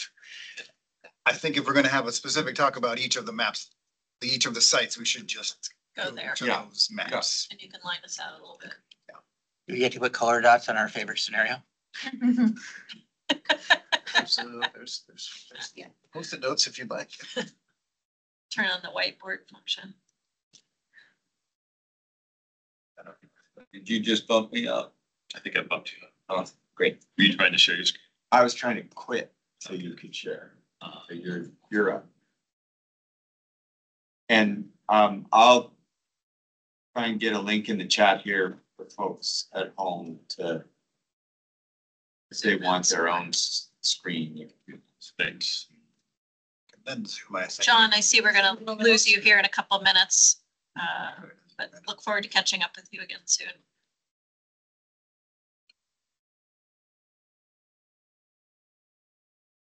So we can't do full screen. Yeah. It's the. How we doing? So let's start with this site here. So this is agricultural site that's up in Northeast Portland. So what we have in the middle of the site is Wilkes Creek is running through the middle of it. Wilkes Creek on this site currently has a conservation zone, and you see the upper left-hand corner, those are the existing E-zones. And this kind of illustrates that question that we had earlier of what that minimum scenario means. That's that gap between where we know the resources are located and where the existing E-zones are located. So you can see in the upper left-hand corner with the existing E-zones that there are wetland complexes that fall outside of those E-zones. There are some stream channels that run through the site that fall outside of the E-zones. And to orient yourself in the upper left-hand corner, there's a key in the bottom left-hand corner of the map. That map symbology that's in that key applies to all the sites. So we're using the same symbology in that existing E-zone as we are in the E-zone scenarios. So those 2 different shades of green are the conservation and protection zone. We have that kind of blobby graphic that shows where the wetlands are. We've got that wavy line that shows where the streams are, and we've got cross-hatching to show where floodplains are. I believe on this site there really aren't any floodplains, at least not on the site that we're looking at. So the main thing we're looking at is the stream and the bank of that stream, and the wetlands is defining where the resources are located, and then we'd be applying E-zones to them. So upper left-hand corner, we've just got conservation zone around the stream, but we're missing the wetlands. Then you move to the upper right-hand corner, that would be that minimum scenario. So in this scenario, we're applying protection zone to all of the streams and to all of the wetlands, but that protection zone does not extend beyond the top of banks. So it stops right at the edge of the wetland, stops right at the edge of the stream, and then there would be a small buffer around those features. The buffer gets a little bit bigger when there's vegetation around it, out to 50 feet. If there was no vegetation, that buffer would shrink to 30 feet. Then going straight down to the bottom right-hand corner, that's that medium scenario, the climate resilient. We have P-zone buffers around all of those features, except for the isolated wetlands. You remember we changed the policy for isolated wetlands, so we're only applying C-zones to those. So in this case, there's one significantly large wetland that's on the site here that and only that climate resilient scenario would just get a C-zone, which means that it's theoretically making that a developable site, whereas in all the other scenarios, that P-zone would have to be preserved and could never be touched by any future development. Daniel? Yes. So the light green, sorry, you may have said this, I apologize. Sorry. The light green is the conservation zone and Yes. the dark green is the P zone. Yes, I didn't. Thank you. I didn't Yeah. say that. And then also you could sort of use your mouse and to show when you're specifically referring to something. Where, Don't show, I'm showing the full map at the moment, right? Can you move that up? Yeah, you're talking about. Am I able to? Now it's very small. Hold on one sec. I think it was working okay. Other. Does this work That's this way? working. There you It works online now. But this is a different set. Here we go. So the wetland that I was talking about is the one that my cursor is over right now. So in all the other scenarios, in the low scenario and the high scenario, there would be P zone here. In this medium scenario, there would be no P zone on that particular wetland. There's some other wetlands that we are putting P zone in all scenarios. And the reason for that distinction is because these other wetlands are within 50 feet of a stream or are intersecting the stream. So in those cases, we are still applying it to those wetlands. And so on this site, this is our high scenario, our maximum protection scenario. We now have 50-foot P-zone buffers around all those wetlands. So in a lot of cases, that means that there's going to need to be more of a mandatory setback for these features. That's kind of the main distinction that we're seeing here.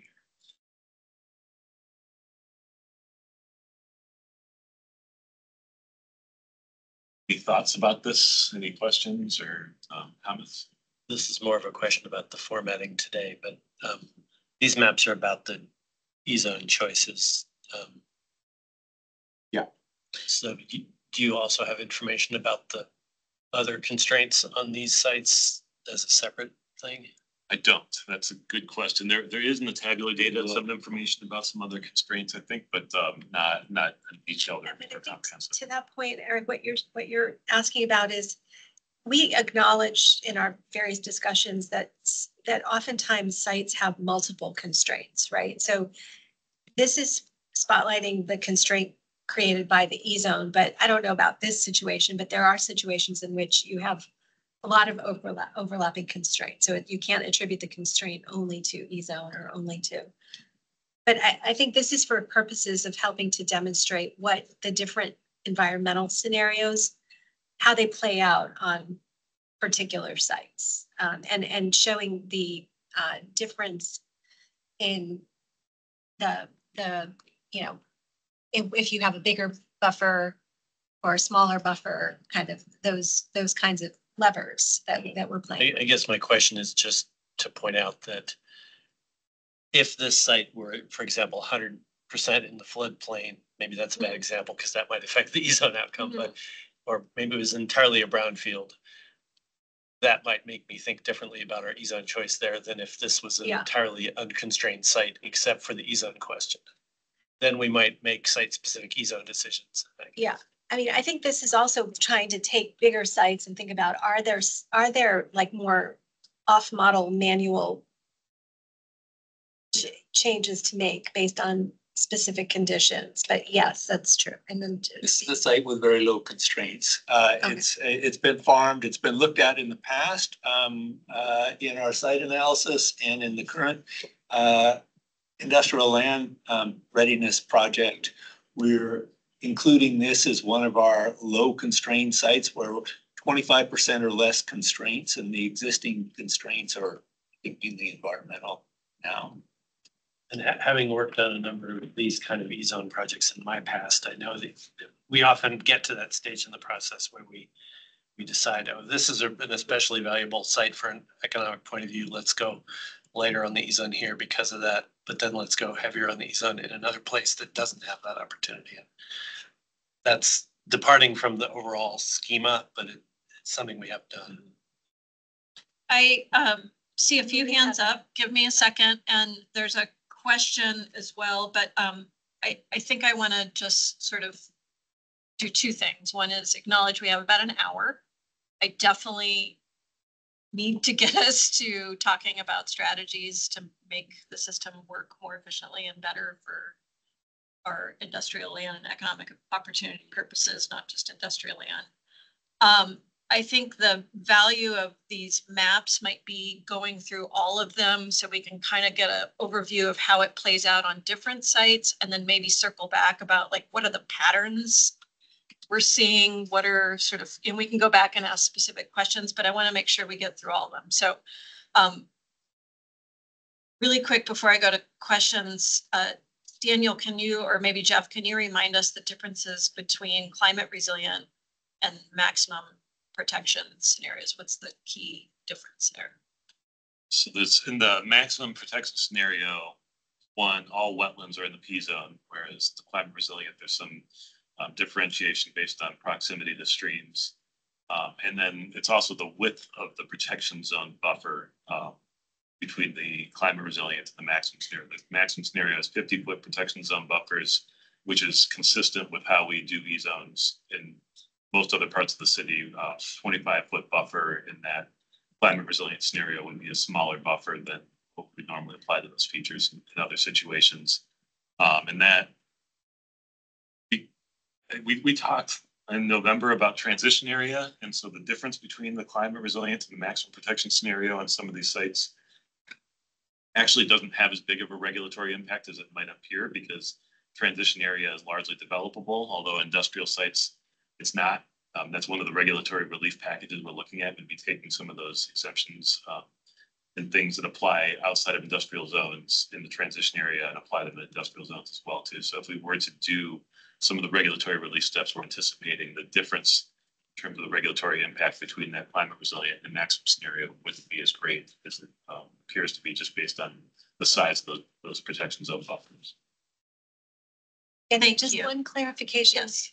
To that point, the climate resilient has a smaller P zone, and the conservation zone is that buffer, serves as the buffer area in that instance, that right? Yeah.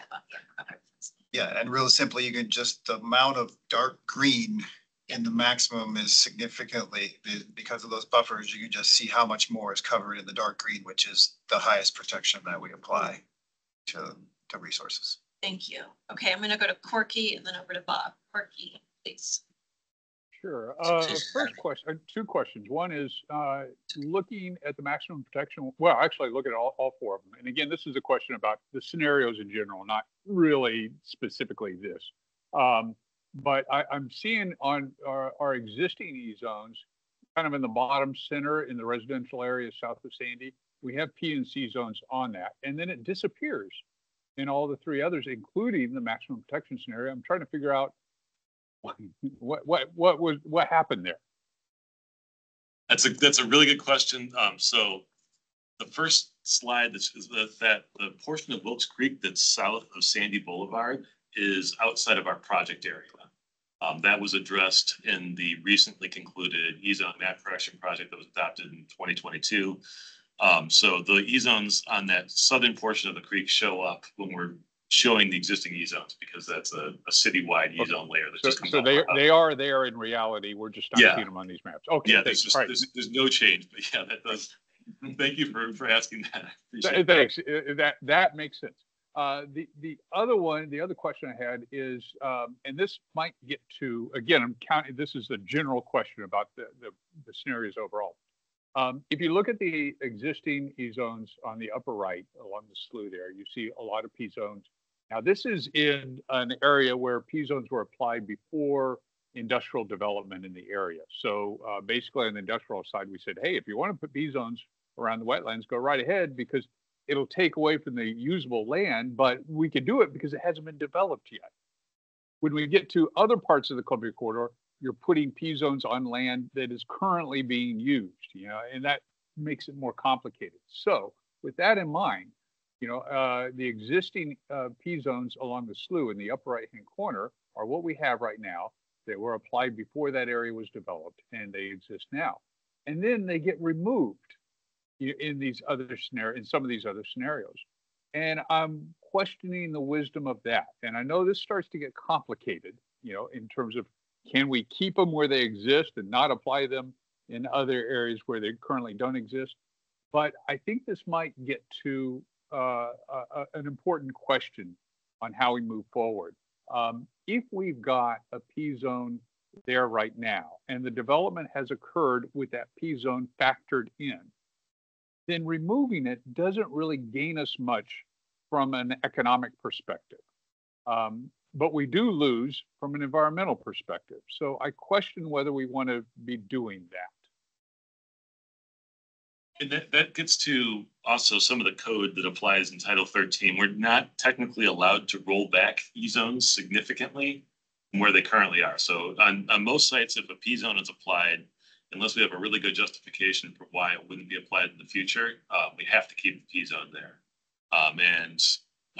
You'll see this is kind of an anomaly in this area where it looks like our model is currently shrinking the P zone in some of these other scenarios, but for the most part, will rarely see a zone shrinking significantly unless there's a buffer that was erroneously applied that extended it. But another thing to point out too is if you look in the upper right-hand corner of the map where that slough is running through, both the existing and in the maximum resource protection scenario, that P zone is covering part of that developed part.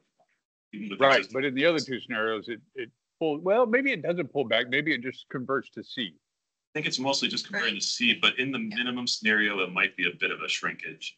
But in most cases, we're doing our best to try to keep those buffers consistent unless they're just arbitrarily extending on the sites in ways that don't make any sense at all. But for the most part, we're doing our best to keep it the same. And this might be a site where we need to look at it a little bit more closely and make sure that we're not unnecessarily. That's very helpful. Thank you. I appreciate it. Susie, do you have just a generic question? We haven't really talked about mitigation in C zones. Do we know what that's going to look like? What the requirements will be? Because that's kind of a big unknown and potentially a big cost. Do we have a sense?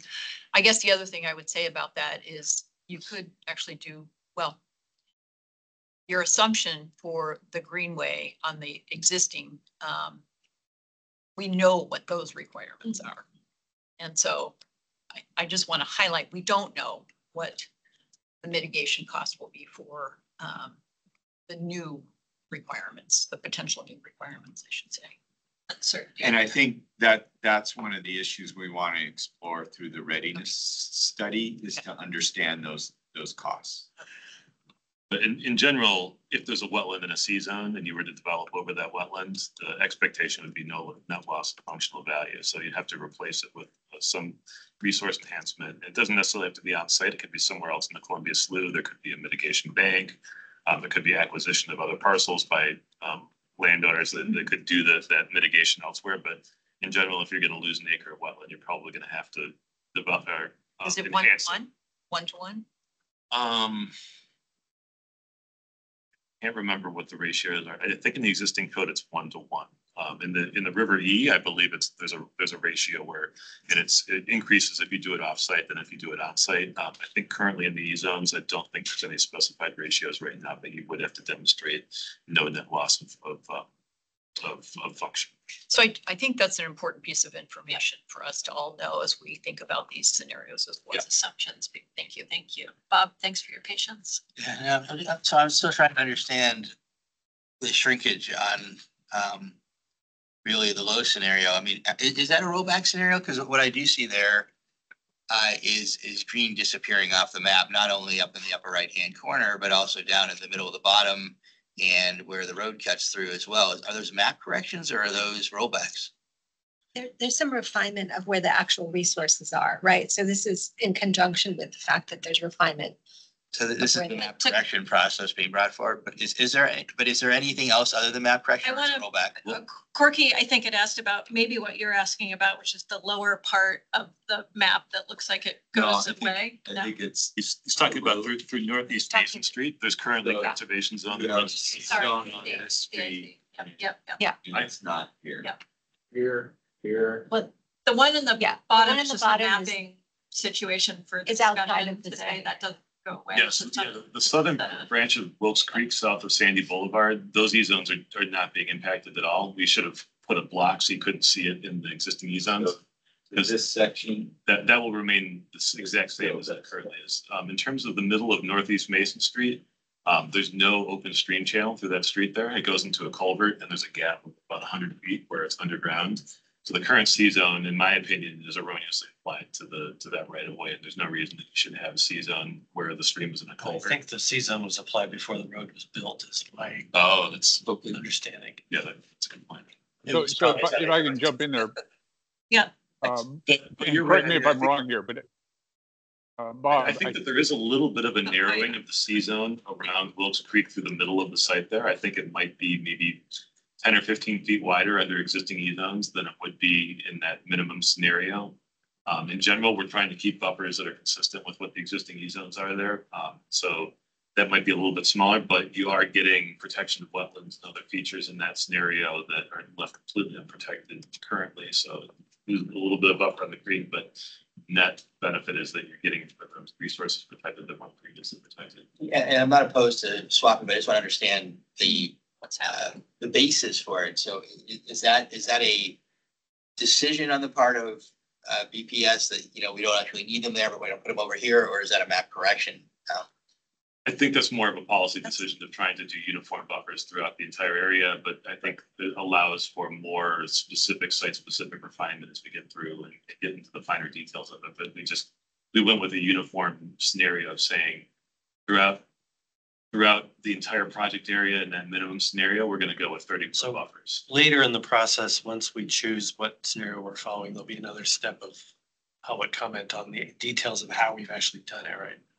Right, but I guess I want to be clear, we're not trading. I think maybe Daniel, you gave the impression like, oh, we're gonna have more over here. No, we're applying policies. Each of these have policies that are associated with each of the scenarios do.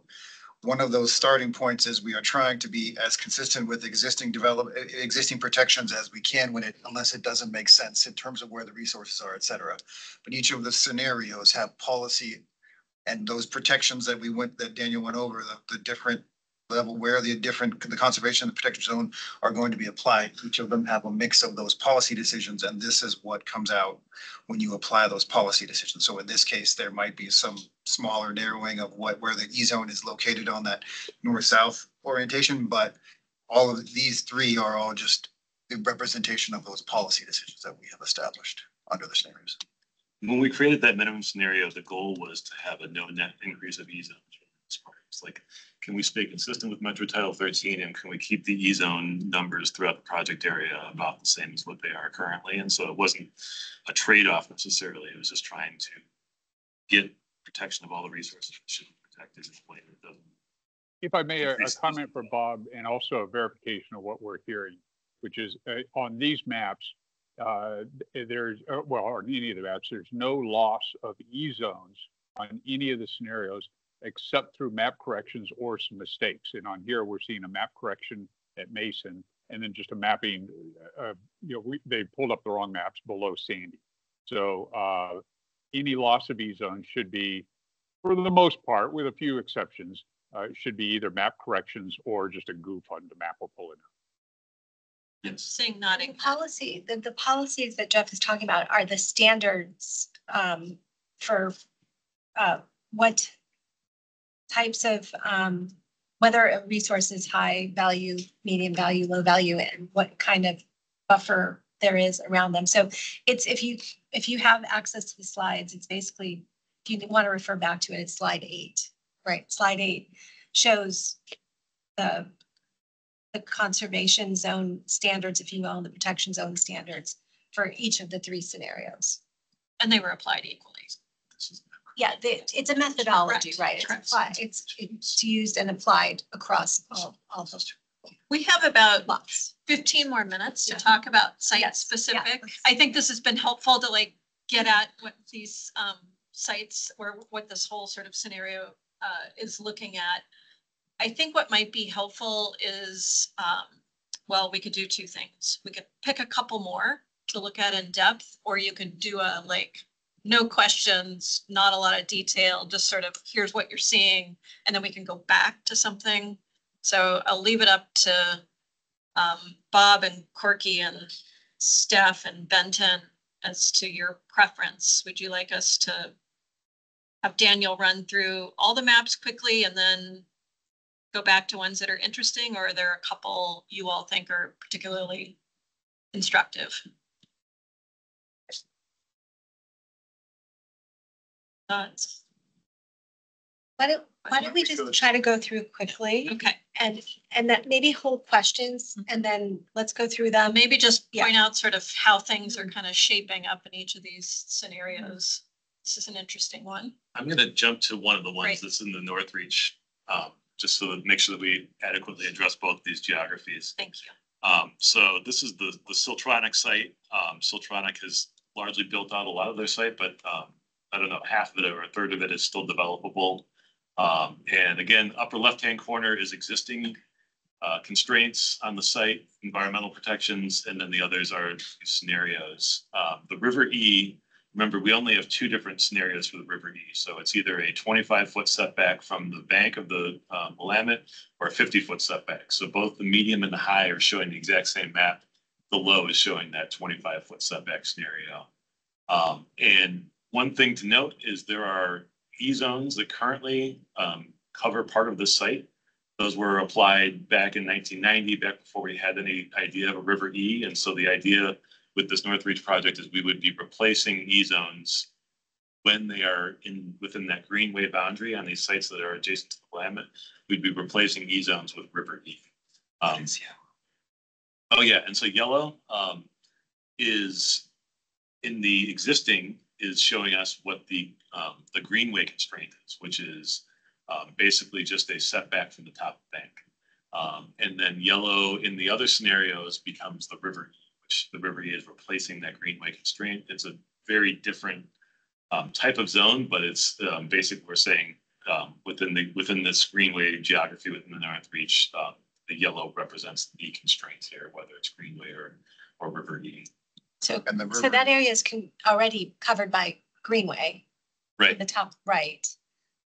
And so the top left is covered by Greenway. The river top is. left. And the C and the P, it does have the C and the P zone currently. So we would replace it with the river environmental. River environmental is more consistent with the conservation overlay zone. It's not it doesn't require the same types of criteria that a protection overlay zone does. I mean, so when you think of the sort of correlation between the environmental overlay zones, the conservation, the protection, and to the river overlay zone or the river environmental approach, is that essentially the setback is the only area that's anything like similar to a protection zone in the river overlay zone. The river environmental, although there's a different process that's associated with approval because it's a different chapter of the code, it's more, we have tried to make it pretty consistent with the conservation overlay zone, which again is the one that allows more development. And we would, another thing as a reminder, as a part of the Northreach project, the River I, which is currently in the Greenway overlay zone, which specifically addresses river industrial uses, we would be developing a similar replacement to that to go into the river overlay zone. So there's a lot in terms of standards and things like that that would apply potentially to industrial development, would go there, could apply to a site like this. But right now, what we have done is essentially for the rest of the Willamette, we've used the river environmental we've basically no longer apply C and P in the area in our study boundaries. Really, it's trying to have consistency across it, which is through the river overlay zone. So this site I know was the subject of a lot of discussion during the Northreach plan. Bob and I have probably spent hours looking at this site, but it's got multiple constraints, right? It's got contamination issues as well and transportation access issues. So yes, in this case, the E-zone is not the only thing going on. And to be honest, I think there's some looking at this southern corner here. It seems it's covering sort of that herbaceous vegetation that we talked about. And there is clearly sort of more at the northern end of that little knob, big knob. There are some wetlands there that we definitely be, Danielle, if you want to just show what I'm talking about, but there definitely, we would protect those. I think we need to do a little bit of investigation as to what is the reasoning for that sort of lower portion and fine tuning, which again is sort of, that's the purpose of these sites, to show you that we will continue to be evaluating and making sure, and we have been starting site specific discussions and analyses, but specifically for this one, it's something of consideration. But a big part of it is moving from, there is currently some C and P zone on the site, and it would just be for areas within the sort of greenway boundary, more or less. There's some areas where we extend beyond the greenway boundary, moving to the river overlay zone. And so under the river environmental, actually, the bank has less protection. You have some spots that sort of pop out higher up, but to some degree, the actual setback is smaller than under the river. Well, and that's what to be, and I guess we don't want to necessarily go into the details of all of it, but so one of the things that we tried to characterize how the greenway currently works, and really the thing is it's very focused on the bank, and for the industrial uses, what we did is trying to do something like a comparison and start with a baseline. We applied what we call the greenway constraint within that first 75 feet. Because there's no currently in the greenway overlay zone, there's no environmental, there are two environmental zones. They don't apply to the river industrial at all. The Q and the N, the natural and the river quality. And so basically for areas, so that's where when we wrote the greenway and the river industrial, we said, if you keep development out of 50 feet from the setback, so that means that's the 75 feet from top of bank, you don't have to go through river review. So to sort of try to get some comparison about what we consider constrained area in the greenway, we did that 75 feet from top of bank. So that's why it's a little, again, it's sort of not apples to apples, because the greenway is very focused on the setback and going through greenway review to confirm consistency with the Willamette Greenway guidelines. Really, that's what it comes down to. We have some approval criteria. There's a landscaping standard, but they don't really work the same way, but we have at least tried to get where the area of most significant impact is in the greenway overlay zone for industrial uses. So it doesn't exactly, it's not one-to-one. Okay. There's, I think Corky's. Yeah, I got it. And we should move on. Corky. And we can do this later too, but this just brings up the question for me anyway. What does the river E, all of that yellow, mean? Is that more like a C zone, more like a P zone, or what? Because I see a lot of area that I know is just landscaped area all of a sudden becoming the river E, and kind of scratching my head about, I mean, this is their mowed lawn essentially, so but we don't have to do it right now. So. Well, I would just say it's like a C zone, and I mean, like we said, we'll look at different sites, and that's what it's saying. This is like going to be herbaceous. I assume herbaceous floodplain as to why it's special habitat area. Oh, special habitat area. So that's another consideration in some of these situations where, that's what I'm saying. It's like there's not a lot of vegetation here specifically, especially in that southern end of that yellow blob, to your point. But for the most part, outside of that, I mean, not for the most part, outside of that setback, if you look at the difference between the minimum and the climate resilient, or the two on the bottom, we have shown you where the 25-foot setback is versus the 50-foot setback that's in the bottom two. But other than that, everything outside of there we're applying it to the medium and high ranked resources. That's another difference between the river environmental is we don't have, there's no transition zone as we've talked about with the environmental overlay zone. So we just put the river environmental on what we believe is to be the resource. And if you impact the resource, you have to mitigate. There's no allowances for like a transition area. So it's very much the aim is to be targeted on the natural resources. Yeah, in the case of this site, the wetlands that are just to the south of the parking lot that's currently developed are pretty well characterized, delineated. I think they've probably been concurred with by the Department of State Land. So for sure, the upper portion of this blob where my cursor is moving right now, there should be River E there in any realistic world where we're applying environmental protections here. But this area down here where my cursor is moving to now, there's no delineated wetlands down here. And it's just this special habitat area that's been applied pretty broad brush in this area. And this is something as we get into the project, we'd be looking to refine that special habitat area mapping and making sure that it's not excessively over covering too much of the site for no reason. Wanting to take a closer look. This is Sam Adams Memorial Deer Path. Right, let's, okay. It is. Yeah, go ahead. Let's go ahead and move on. We're gonna stick with the maps and hold off again on talking about economic development strategies.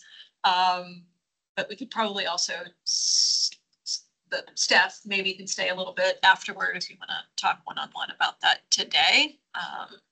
But I think that's where we need to go here. I mean, I think we're feeling like this is a good discussion.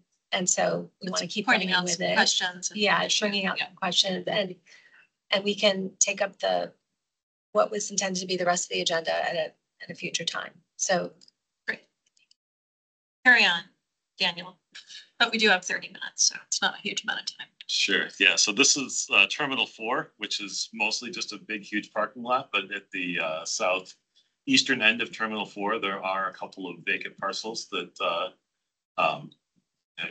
that's not fair characterization. Auto terminal. You meant to say it's an auto terminal. Sorry.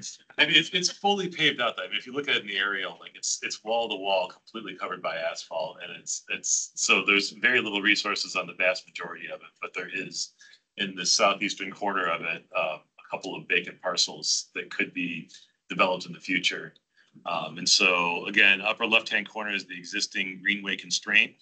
We have some floodplain that extends outside of where the greenway constraint currently covers. And based on our interpretation of the biological opinion, any portion of the floodplain that's within 170 feet of the bank of the Willamette River needs to have protection and limitations on future development and resource enhancement and offsets of impacts to the resources that are there. So the River E would expand to cover any portion of the floodplain that's within 170 feet of that bank. And so that's where you're seeing this expansion. There's a little bit of floodplain that goes more than 170 feet. We wouldn't cover that, but any portion of the floodplain, developed or undeveloped, the River E would extend and cover that area. So that's what you're seeing on the site. And that's what's defining that outer boundary.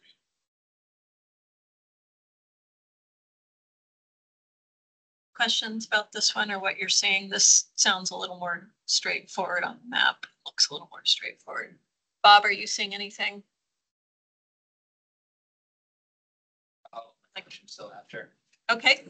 All right. Why don't we go on to the next one then? All right. And so these are some vacant sites that are again in the River E area. The main difference between so we have existing E zones that are covering the remnant of I think that's Don Lake in there. Or who's that Giles Lake? One of those two. We'd be replacing some of those E zones with River E. So it's like kind of a wetland complex that's bounded by those looping roads that are running through there. And then there are some wetland complexes that are in the middle of these sites that are, again, probably mowed grass, herbaceous, and bare soil. And so the main difference on these sites is that we would then be applying the River E to these wetlands and then to all medium and high ranked resources, which would extend a buffer around those wetlands. A small area to about 50 feet, I believe, so that would be the extent of that River E sites here. And I'm guessing the P zone that's showing on the upper left one toward the bottom corner is not showing just because it's a different set of maps. Yes. Yeah. Not So, because you're doing away with this. yeah, we're not getting rid of the P zone on Forest Park, but Get that right. clear. But you can see that there's a little strip of industrial area that's on the other side of St. Helens. And that is area that was excluded from that original E-zone project because of its industrial zoning. So the little bit where we are showing E-zones in all of those scenarios are part of the CCIL E-zone project. There would be some differences in E-zone policy at those sites based on the scenario. Point them out in the question, Corky. Yeah, just so the people online know what you're talking about. These sites. I guess maybe, and maybe I just need some tutoring offline, but I think it would be nice at some point, if it's not scheduled, to dive in deeper on the difference, what the river E zone, the river E means, the details behind that.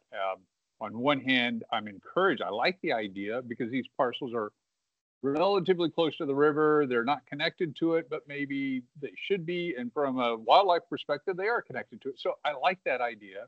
On the other hand, as we see here, on the other side of the street, we have E's and P's. On this side, we got River E. It just seems confusing to me at this point. So I'd love some more detail on that. And what that means in reality. Yeah, what is a river E? What are I have a better sense of the differences between C and P. Well, I guess again, I would say it's very similar to the C, but I would also say that just remember that we have chosen and have done it for a long time that we address the Willamette River because Willamette River is a goal 15 resource as compared to goal 5. So that's why we did the Greenway overlay zone to begin with, is really addressing the Greenway boundary, which is a state mandate. We were supposed to develop it way back in the early 80s. I guess we technically, I think, finalized it. We established that boundary. And so we regulate that area differently, and it's a little bit less focused solely on natural resources. It recognizes the trade-offs that are a part of development along the Willamette River and identifies more resources that have to be addressed. Including specifically recreational resources, industrial uses, those types of things that are not addressed in Goal 5. And so the river overlay zone and in the past, the Greenway overlay zone is really the way in which we are demonstrating compliance with Goal 15 as compared to outside of that Greenway boundary, and where it makes sense, we sometimes we have applied the river river environmental to environmental resources that are connected to it. But outside of that, it's really a Goal 5 and specifically Goal 5 resource, and specifically have to follow those guidelines and processes, specifically focused on natural resources, scenic resources, cultural resources. So Goal 5 is a different framework by which we regulate and have to regulate. And looks more like C. But yes, the river environmental, we are, and another thing, and I was thinking more globally, we're always trying to be as consistent as we can, both across the zoning code in terms of our requirements, and also how we treat different uses to the extent that it makes sense. So kind of trying to be consistent. I mean, we sometimes aren't totally consistent, but our aim when we do develop new code requirements, et cetera, is we're trying to be as consistent as we can so that the same general requirements apply to different applicants across the city in similar situations. There's one thing that looks scary to applicants a lot of times about the P zone. And that is the requirement that if you go through environmental review and you want to develop in the P zone, you need to demonstrate that there is a public benefit to whatever you're doing. And A, you have to say, I can't do this anywhere else in the city. B, I have to show that there's public benefit. So that's why the P zone is really, really tough to develop for private developers. You basically can't do it because private development can almost never show that there's a public benefit. And that does not exist in the River E. And so the River E is never requiring you to demonstrate that hurdle that nobody can jump that's in the P zone. So that's the main reason it looks more like this. It's got setbacks from these features, and if you can't meet these setbacks, and there's no real development standards there, you're going to trigger river review anytime you want to develop in the River E, which is also what industrial developers have to face in the rivers in the conservation zone too. But there's never that requirement that exists in the P zone that you need to demonstrate public benefit. So for that reason, the River E is really just like the C zone. Most cases from an industrial developer standpoint. Thank you. Bob, questions or comments? Yeah, I mean, so how does that actually, at the end of the day, protect very valuable resource? I mean, in this picture, as I can see about this over here, you're talking about a wetland, which is a pretty valuable natural resource. Obviously, this site's super constrained, and you can't probably get to that one. But assuming it's sitting out in the middle of an open space, and a developer decides, hey, I want to put a warehouse here, they don't, what's going to stop them from doing that? Because I mean, these are supposed, the P zone was intended to pretty much protect those sites in perpetuity because they were valuable. I mean, that was the whole point of a P zone rather than a C zone. What I hear you saying here is, hey, we're opening all these sites up for development, no matter how valuable they are. Is that an accurate understanding? No, I wouldn't characterize it that way. I mean, I think, remember, through both of the E zone and the environmental river overlay, it's the avoid, minimize, mitigate. So we start there. They have to show that they have exhausted any other alternative as to how they could avoid natural resources. I mean, in this individual case, the sliver that is in the P is a little lake. There's no assumption that would ever be developed. Yeah, maybe this is an example. I mean, that's what I said. Take the right. little lake. No, I totally hear what you're saying. You know, and so put it somewhere it's accessible. And I mean, I think wetlands are probably more representative of what you're saying. I mean, I think essentially like it's a last sort of level of if there's literally no way, as we understand it, actually it's even now PP&D, it's very hard to get a wetland to justify developing on a wetland. So I think that process and going through that river review, even in a season, justify it. Yeah, and I think that we need to take that into consideration in terms of what our constraint levels are. But I mean, there's very little of the C and the P that actually is in the Greenway overlay zone. And I think basically you can expect that anything where you're doing that, you have to go through a review and you'd have to justify it. It'd be very difficult still, but technically it's not the same level of the P zone. Yeah, so we have to look at the protection. At the end of the day is the answer. The leak weakened. I guess you could look at it that way if you'd like, but I don't think it's that. I don't think it's weakened. I think there still would be protections. Yeah. Okay. Next one. So let's go back to some E-zone sites here. So we've gone through our 3 river sites. Let's start with Columbia Steel. This is an interesting one. So there's existing E-zones on the Columbia Steel site, which is now defunct, I believe. I don't think there's anything happening there anymore. But when the E-zones were first applied here, for one, P-zone wasn't applied to this branch of the Columbia Slough that's running through here, even though most of the slough is the P-zone. There are some extensions of the slough. This you can see the top of bank of this water feature here connects directly to the slough. It falls outside of the E-zone, and there's some lobes that are basically the same elevation that have direct water connections to this branch of the slough here that all fall outside of the E-zones. And then we also have a wetland complex that's covering a lot of this area up here. Also, we see floodplain through here. So there's a whole lot of stuff in here that was left outside of the E-zones. So all of the scenarios would be closing that gap on the site here. And there's some development that goes right up to the edge of it as well too. You can see in these aerials, it's kind of hard to tell the scale, but there's some trailers that are parked like right up at the edge within 20 feet of the edge of that bank of the slough there. So with the proposals, we'd be applying P-zone to all of that slough channel and the wetlands that are adjacent to it, connected to it. And some of those E-zones would bleed onto the site. There's one question that I have, and we need to go back and refine our model a little bit. We have a bit of conservation zone that's bleeding onto the site here that is covering the portion of the floodplain. And we need to confirm whether or not our interpretation of the riparian buffer area requirements from the BIOP would require the C-zone to extend as far as it does on the site here. There's some further refinement we need to do of our model. So that C-zone lobe that's kind of in the middle of the site there may be going a little further than it should be, but it is covering portions of the floodplain within 107 feet of that mapped slough. Can you show on the map what you're talking about? You have the cursor there. Can you, the kind of the circular C-zone blob that's in the middle of the site? Yeah, right there. Yeah, that. So it may be that C-zone is extending a little bit further than it should be, or it might be correct. We need to look more closely at our interpretation of BIOP.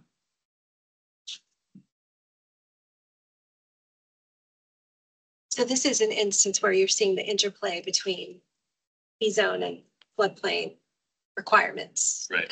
And the combination of those things, the effect on the site, and this is the case in the North Reach sites as opposed to the Columbia Well, so this is a Columbia Corridor site. So this is a Columbia. Yeah, so Okay. most of the Columbia Corridor is behind the levees. It's within what was Multnomah County Drainage District, is now the new Flood Control District. I can never remember the new acronym. But this is a site that's outside of the levees, and so we have to apply BIOP regulations. Despite it being. Yeah, even though it's in the Columbia Corridor, but it's a very small sliver. It's like the far western end of our area that falls outside of the levees. So this is an anomaly as far as the Columbia Corridor is concerned, because we are not explicitly protecting the floodplain in areas that are behind the levees, because we assume that those levees are doing the job that prevent these sites from flooding, even in the event of a catastrophic flood. Does the railroad, is that the start of the levee system, or does it start at I-5? Yeah, it depends, because also if you look at the slough, like the slough runs along in 10-1, the southern end of the levee. So there's some areas that are like, even beyond the railroad bridge, they're still outside of it, but it's a really narrow sliver at the bottom of the Columbia Corridor. Quirky questions, observations? Yeah, just real quick, this strikes me as almost a map correction more than anything, because and it's kind of verified by the fact that they haven't done any development in that area that you are indicating should be under a C or P zone. So I think a lot of it is just sort of like, yeah, that's sort of a cleanup.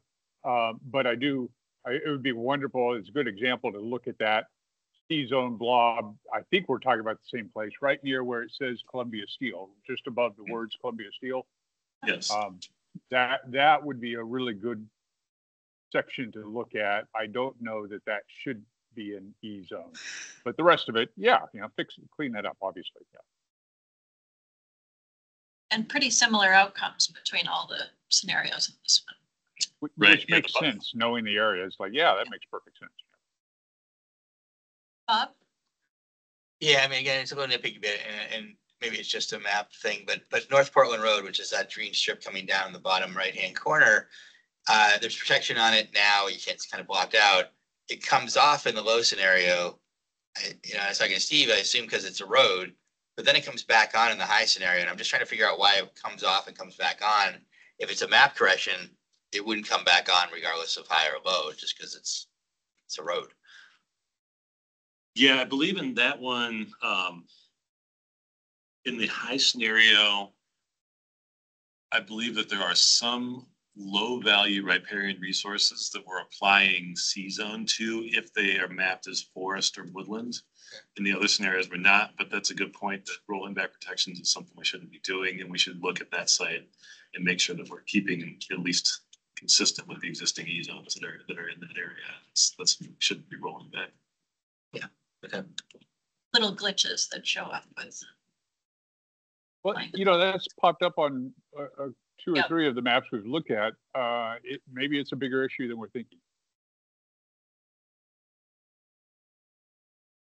Might be worth looking at a broader scale. Hear you on that. Thank you. Is there one more? Am I remembering that right, or have we covered? Yes, we do have one more. Okay, let's do one more. And then I'd like to leave just a little bit of time to have kind of some reflections on what we've come to today. Go ahead. Yeah, so this is a site where we have some wetland complexes that are falling outside of the existing E-zones in this area here.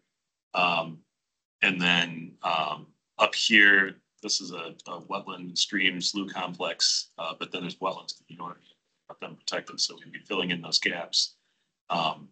So the site in the center of that 138th LLC, that would be a pretty significant increase. You can see in this one, another thing about our wetlands, the P-zone policy, in the low scenario, we were already excluding wetlands that were more than 100 feet away, I think, from streams. So even in the low scenario, this complex at the north end of that 138th LLC would be getting C-zone, but it'd be a C-zone with a 30-foot buffer. The difference would be that in the medium scenario, it'd be C-zone with a 50-foot buffer. C-zone would extend out to 50 feet. And then in the high scenario, you'd be seeing that whole C-zone complex would be replaced with a P-zone complex.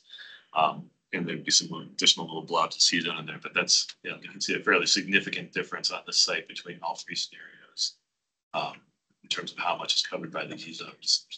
The site, the Pruitt and Mossberger site in the upper right-hand corner, there's some little changes around the edges, but for the most part, I'd say the way the e-zones impact that site are really not changing in the scenarios. So even though there's some differences in the buffers between one and the other, in terms of how much of that site is developable, it's not really changing all that much from one scenario to the next. And then in the bottom right-hand corner, we have a city-owned site that's basically a stormwater facility with some resource enhancement where we're applying e-zones to it that currently aren't any, but that would affect any future development capacity because that's a site that's never going to develop anyways. Is that right though, that there's no protection on those wetlands that are kind of center 2/3 of the way down currently? Those are, Bob, those were created as mitigation wetlands when we built the airport red line. Just as a history point, that's why the e-zones were mapped before those wetlands were created. Okay, so it's being captured now, but it would have been captured previously. It would have been because they weren't there when we did the. Oh, but if they were there, but if they were there, they would currently have protection. I think it's important to capture that because it is a mitigation site. So we took out wetlands somewhere else, put them in here. They should be protected. They shouldn't be unprotected at this point. I think there's a conservation easement on them already. That being said, I was going to say the same thing. I know for a fact they are protected. I can't tell you exactly what mechanism, but they are protected. They're not developable. So it makes it a little confusing here. There is just to the east of that site, on the other side of the street, there's a developed industrial site that's got a stream channel running through it. Let's see, here's right here. There's an open stream channel that's currently outside of the e-zone and would not be covered by that conservation easement. So that is something where these e-zones would be constraining that existing developed site slightly. It's not a BLI site. They don't have additional capacity, but that would be adding protection to the stream that's currently not protected. Daniel, when you don't have access to the cursor, right? So when you were touching it, it was, I don't think he has access. Yeah, I've got a little cursor on there, but the big one is Tosh. So where that cursor is there, that's online can't see this cursor. It can only see what Daniel's. I see. Got it. Okay. That's why I'm so confused. Pardon me. Like, what? I don't know who's controlling it. Too many cursors. And this is the wetland mitigation site we were talking about. Okay. Questions or observations about this one? I was going to ask Daniel, what's the impact of extending in the medium and the high scenario, extending P zone onto the existing street that provides access to these sites? And the high scenario, it covers the entire street. It becomes a P zone, and it's the access to these sites. That would, if you wanted to improve that street, there are specific standards that apply to streets. And if you can't meet those standards, there's environmental review, and the criteria of approval for doing a street in the P zone are less stringent. You can show that there's public benefit for doing a street, especially a public street in the P zone. And even if there wasn't a public street providing access to an existing site, if that was the only feasible location, you could do it, but it would make the approval process for that street just more complicated and there's a process to it. Ethan, do you have a question or? I just had a point of I just had a point of clarification with particularly this map showing the differences of P zone versus C zone that in a lot of cases it's effectively the same when you're talking the first 25 feet because we have a transition area. So regardless of what overlay is applied, the first 25 feet in is essentially a free-for-all. So protection wise, that just to say that it's a P zone for that first 25, it's essentially the same as a C zone. So just wanted to clarify that. Thank you. Appreciate that.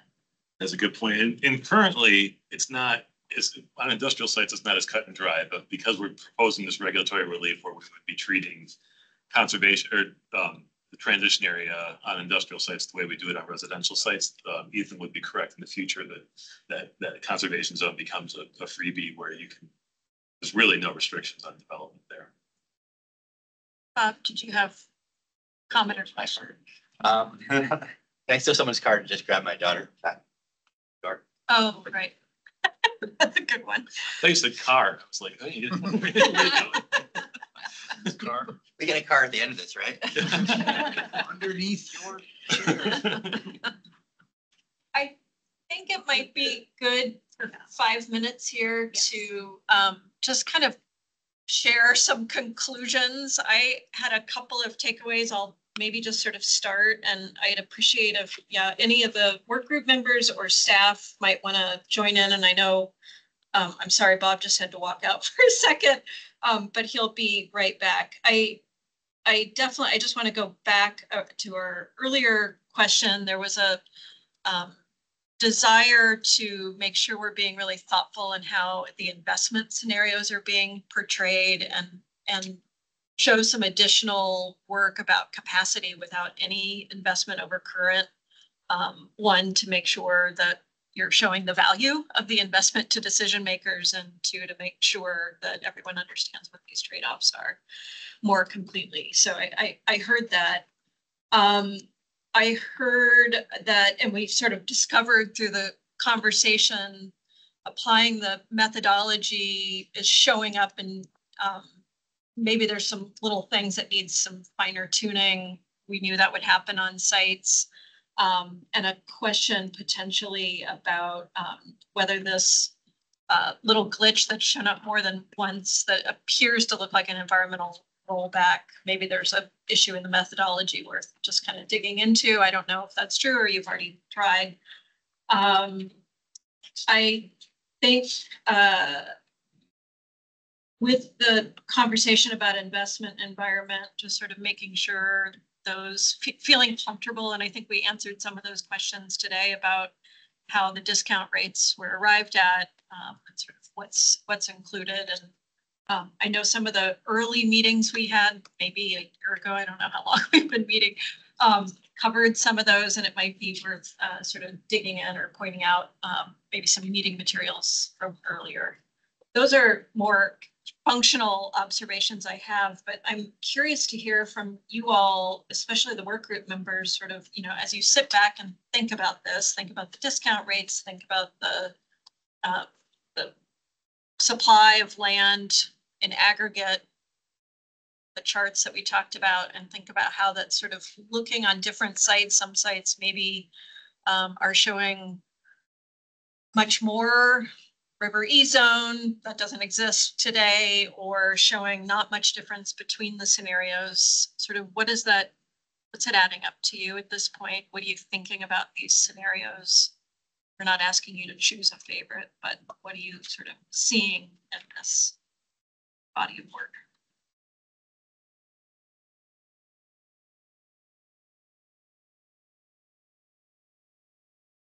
Steph, do you have any general thoughts? Thank you. I think generally I'm approaching this as I think this is a good setup for kind of like a choose your own adventure novel, right? Like we have, if we can find investments, this, then we have, acreage potentially at this, if we're going for E zones and P zones, and, and how does, I hear Corky talking about the river overlay, what could that mean? And I think because there are a lot of moving pieces, and so I think the challenge before us is to share what could happen, and recognizing the dynamic nature of where we are in this collective point in our history. That was vague. Yeah, no, it's great. That's what I got. Thank you. Benton, do you have any general reflections, concerns, comments? Yeah, I mean, I'll say a couple things. I think this was raised earlier in this conversation, but I just think it bears repeating is probably going to be a big driver of the ongoing conversation, which is that the investment element of this just remains so theoretical that it is really difficult, I think, to, I think the things that we discussed today are useful tools to figure out what we would do if that investment was in place. But I think for the same reason that we're having this conversation specifically about this sector and land is also the reason why I find it hard to believe that we're going to attain the necessary investment to achieve the goal. And so I think it's really important to be able to have the conversation, figure out where that investment comes from, and truly whether it is available, particularly on the public side, given where we're heading from a budgetary standpoint. I think the second thing, which is kind of related, is when we look at some of the, looking at the map thing was really interesting to me. This whole exercise of the maps was really interesting. I'm glad you guys got all in depth in it, because it goes a little bit beyond, I think, the broader policy question. But I do think it bears figuring out, okay, if you have a certain site and you pick a certain strategy, whether it's the maximum or the minimum, if somebody does want to do an improvement there, what is that cost going to be to them? And is that going to actually be a hurdle? And so it kind of gets back. This is what I was trying to say earlier in my comment of like, is it a reduction in future investment going to lead to a reduction in employment, not a stop at the current baseline or a future baseline, and understanding what that means. So there's to me, it's the two funding elements: are the companies going to be able to and willing to invest if they see that inability to develop on their land? And then secondly, is that public investment even going to be there if we were to come up with a strategy to utilize it? Thank you. Thank you. And thank you for bringing back your earlier comment that I sort of missed. And also just want to tie it into that. I mean, Susie, you just sort of brought forth how it's that cost of what that's going to be, or what steps are going to be necessary for these new zones is unknown. So it's also a moving part at this point. Bob, any big thoughts? I thought this was super helpful. I agree that the investments are speculative. I think regardless of what we wind up with in terms of scenarios, we have to have a better strategy around investments. I don't know that we necessarily put that together as well as we could have in the past. I mean, in terms of actually real commitments and going after it in a bigger way. I don't necessarily see the scenarios.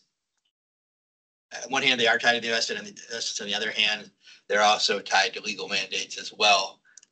So I think there's a different question there of how do you meet the law? How do you meet environmental objectives that is both contingent on investment, but also not.